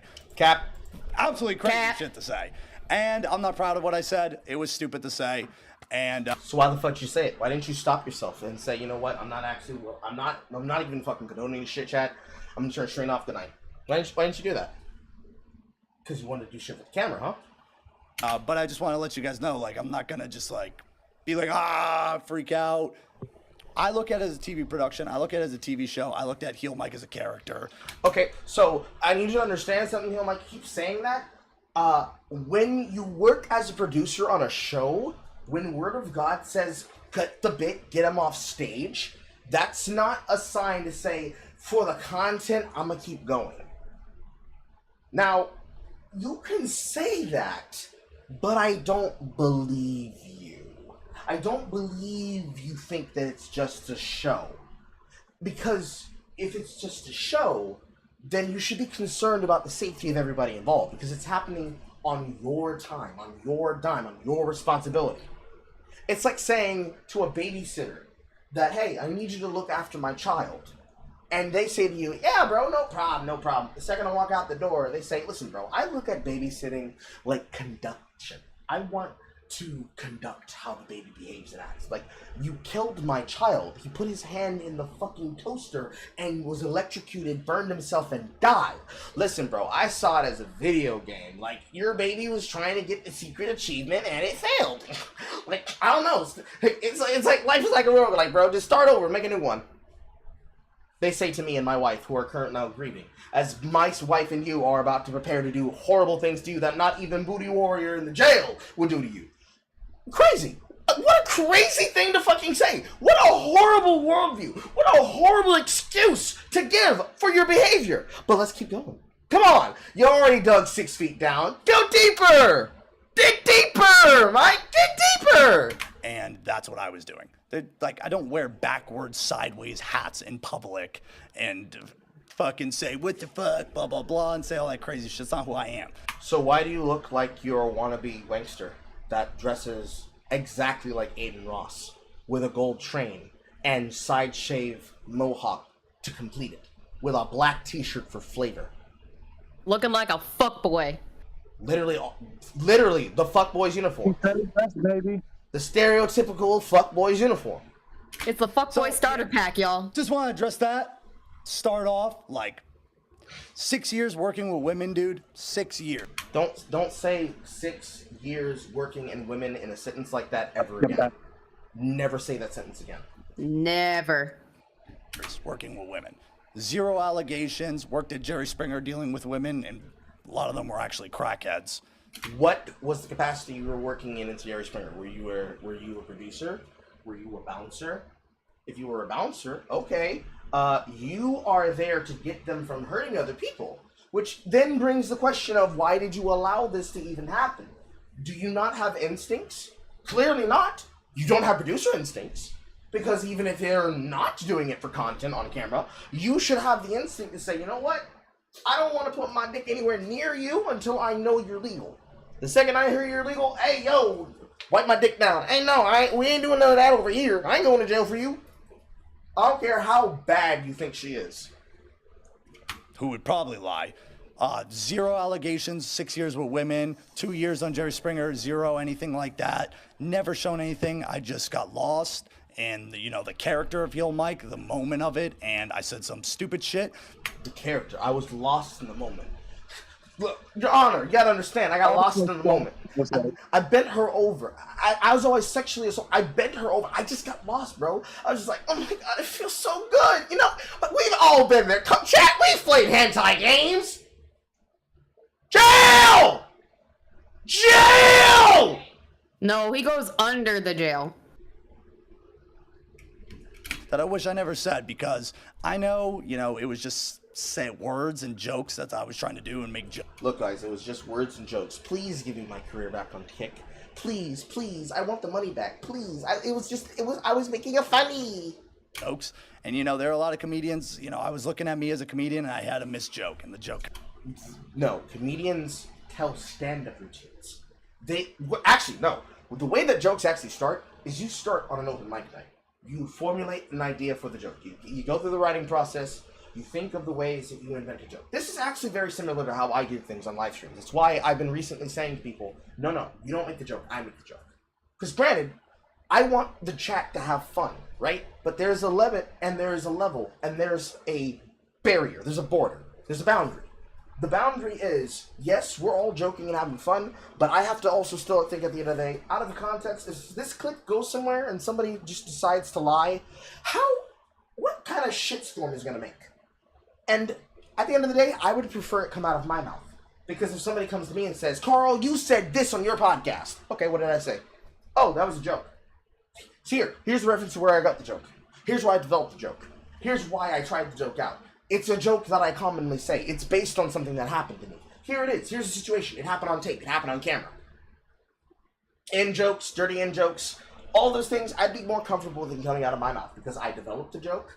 I wrote the joke down, I tried the joke out, and the joke can be easily explainable. Like, whenever I have something on a podcast to bring up that I reference to someone else, and I say, just like saying, last time on Power Rangers Time Force. It's a running joke that you have to be there to understand it. If at some point somebody's like, Carl, what does that actually mean, though? You're gonna have to watch Power Rangers Time Force to find out. You don't have to watch 16 plus hours of a live stream to figure it out, but if you wanted to, you still get the context. That's what comedians do. They try jokes out. They do audience work. They do crowd work. They do reactions. They gauge the reactions on how the joke was told in the places where they told the joke. And then they keep working on it. And then eventually when they go on tour and they premiere those jokes, they tell the strongest things from those sets. And that becomes the 2-hour comedy set that they run with for syndication. That's what you do? That's your syndication? Hey, yo, guys, I'm finna fuck this 16-year-old. I ain't check her for ID. No regrets! That's your joke? I'm with horror. Under the jail. Big Dick Mike, Big Dick Randy, Booty Warrior, under the jail. Max security prison. Under the jail. Under the jail. Underage bitches. All on Kick Twitches. But it's a joke. Trust me, we'll have there'll be a remix, chat. Don't you worry. right next to under the jail and under the whip, just like under the whip, under the jail, coming soon. But that's your joke. Okay, that's your joke. Dig the hole deeper. Dig it deeper, Mike. Kind of, it fucking sucked. And I get where Kick's coming from. I don't think it's permanent. We just gonna vibe with that. And vibe with pedophiles. We gonna vibe with underage sex. Permaban on Kick. Honestly, if we are, why? Have you seen the website? Listen. Because you fucked an underage girl on camera and gave her alcohol. What do you mean? Bro, all I did was do some wild ass shit. You're like, come on, Ice Poseidon did worse. Okay, you and Ice Poseidon and Zerk can get banned. Good hill that you're dead on. We finna roll with the pedophiles because we're rolling with us. I find it so funny that Mike just looks like this is not a big problem, but Zerka looks like he's dead inside. Oh yeah, that was also something that someone said. Actually, I'm pretty sure Willie So said it right here. Yes, he did. The fact that Zerka and Mike got banned from Kick and then just start a brand new podcast on YouTube the next day is so funny. Zerka looks like he wants to die. This, in totality, is exactly what Destiny was talking about. Zerka had really great potential where he could have done a lot of shit, but he decided to hang around the wrong crowd. He put himself around the wrong crowd and they had the wrong ideas about how the content should behave. He put himself around Fresh and Fit. He put himself around Nick Fuentes. He put himself around the degenerates and the disregards of the internet. He fucked around. He found out. And now, to struggle for relevancy, he needs to immediately start a new podcast on Twitch, and he's fucking dead inside. Because he knows he doesn't want to be here. He knows he doesn't want to be associated with it. But listen, bro, we're rolling with pedophiles because they're rolling with us. I'm rolling with Mike because Mike wants to roll on little girls. I roll in the streets. We roll little girls in the sheets. That's what we do here. What optics. What a great optics, bro. Come on, Mike, dig deeper. Then I love them. They're great. No, okay, please. Yeah, it's a 2-day ban. We're free tomorrow, 100%. It was not a 2-day ban, chat. They were permanent ban. They were not free tomorrow. We'll be back tomorrow, like 2 days or something. Yeah, but pretty much, dude. I think we were really providing like some of the best content. Fucking underage kids is content, guys.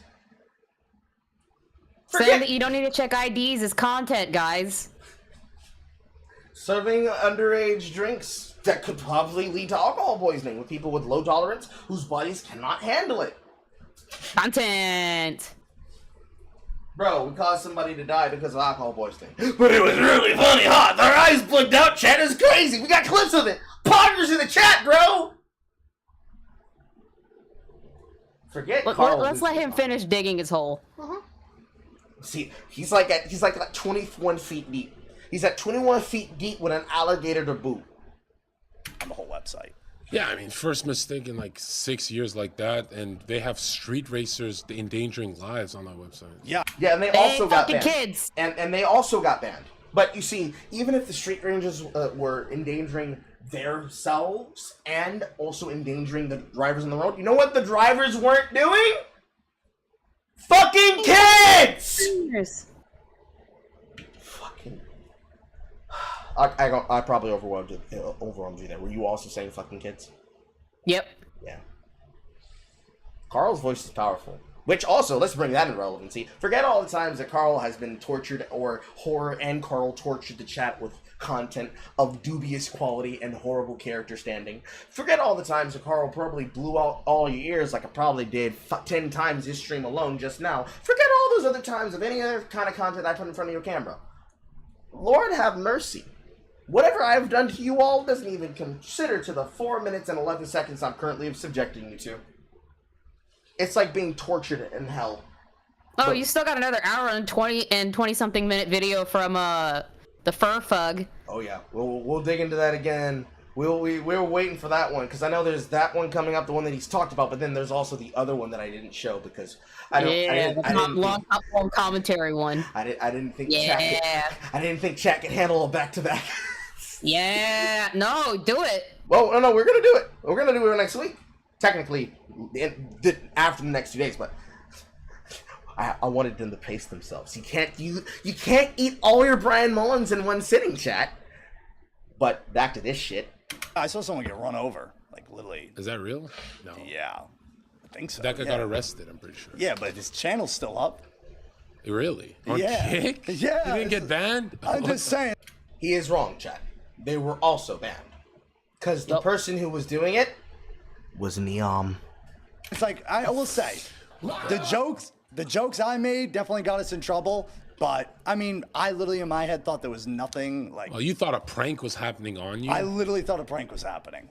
Yeah, and I thought it was happening to me too, and turns out he's a guardian angel. I really think that's my guardian angel. Yeah, Josiah's the best. Josiah's like literally been one of my best friends in the industry. You know, I don't know if he'll say that back right now. He does have a face where he looks like he's always trolling. I thought he was completely trolling. He's like, Michael, I think we should do, I don't know about this, Michael. It is the That's most, why I was like, shut the hell up. It is the most common meme from chat. Yes, I don't want to say it and ruin the vibes, but the most common meme is that for years I saw that meme. Yeah. And we played into that meme. A little too much. I don't know, because we played into being racist. We played into a lot of memes, like all the evil memes we played into. I feel like I'm having a community moment. You played into racism? It ain't memes, y'all. It is not memes. Newsflash, it is not memes. It has the fucking Eminem song. Like, whatever you say we are is what we are. That's why I don't... What I am, what do you say I am? And if I wasn't, then why would I say I am? I fuck kids, I'm Hill Mike, that's what I am. Radio won't even play my jams, because I am a pedophile fucking your daughter. I suffer drugs, alcohol, never no water. Was it a joke when Zerka was having a panic attack and projectile vomiting across the patio outside your place? Was that a joke? It was a great meme, chat. It was what a wonderful clip. Totally scripted. Even if it wasn't scripted, he did it for the content, chat. The content! Double down so hard. Well, I was just convinced I'm not a crook. Yeah. So I'll never get got. Same. And I'm not a crook. But I got... Anyways. But you got got. I gotta agree with Brittany Rossi. Nothing like comparing street racing to soliciting and sexually exploiting minors. Better hit up Brazzers for this one. Better hit up Wicked Angel for this one. Let's hit up Dog Fart. Let's hit up Naughty America. Let's hit up Wood Rocket Productions. Let's get a parody of this. We'll film it like it's the Party X film. Come on, guys. Come on, it's just a meme. It's just a meme of a little bit of statutory rape. Come on.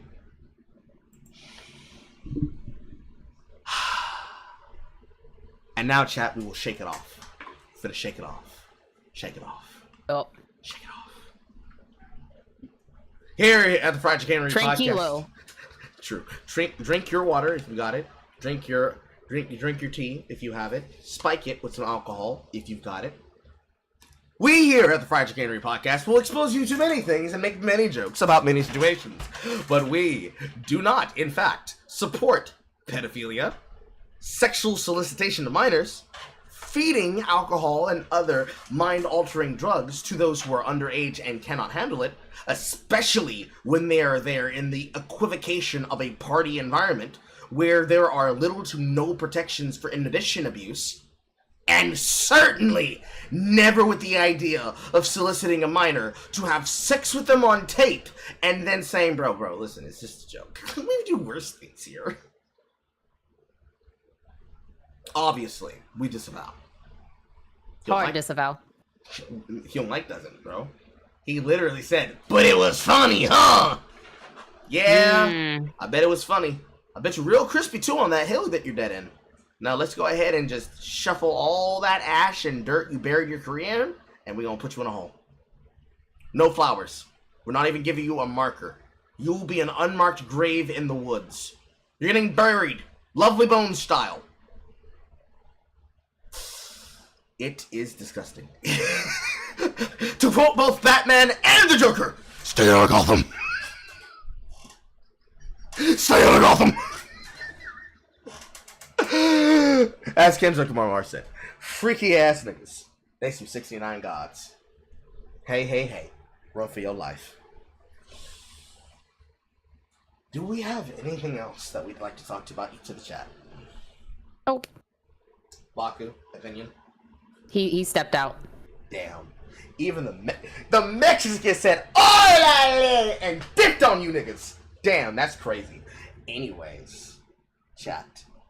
It is that time again. Jethro, play our theme music! Once again, I say it to you, chat. I tell you what. Today was a really action-packed, exciting day for the Chicanery podcast. What horrible news stories. What horrible people. What horrible cases. But please remember, Carl and Horror and Baku are brought to you by viewers and listeners and news stories produced and talked about by you. Thank you. And if you would like to be able to support the podcast, please consider donating to Twitch, Ko-fi, Subscribestar, and YouTube memberships and super chats at YouTube, Twitch, Ko-fi, and subscribestar.com/SinglePlayerCarl. And consider becoming a member of the channel. Consider subscribing. Tell your folks, tell your friends, tell your mama. Because here at the United Negro Carl Fund, a Carl is a terrible thing to waste. And I gotta tell you, chat, I lost a couple of brain cells there on that news story on the end. I thought Alyssa McCanty was gonna be as worse as it gets, but no, it gets worse. Once again, remember that we here at Project Henry Podcast are subsidiaries of myself, Horror, and Baku. Consider becoming a member of the Discord. Join with the links that you can be able to find in both the panels and the description bar below on the two websites we stream to. And we will have an action-packed and fun-filled story for you next week. Consider subscribing. Put us on your RSS feed. And we will see you next time, chat. Same Carl time, same Carl channel. Goodbye, everybody. Say goodbye, chat. Bye. And on behalf of the Mexicans, I will say goodbye to you for Baku. We will see you next time, chat. Later days, baby!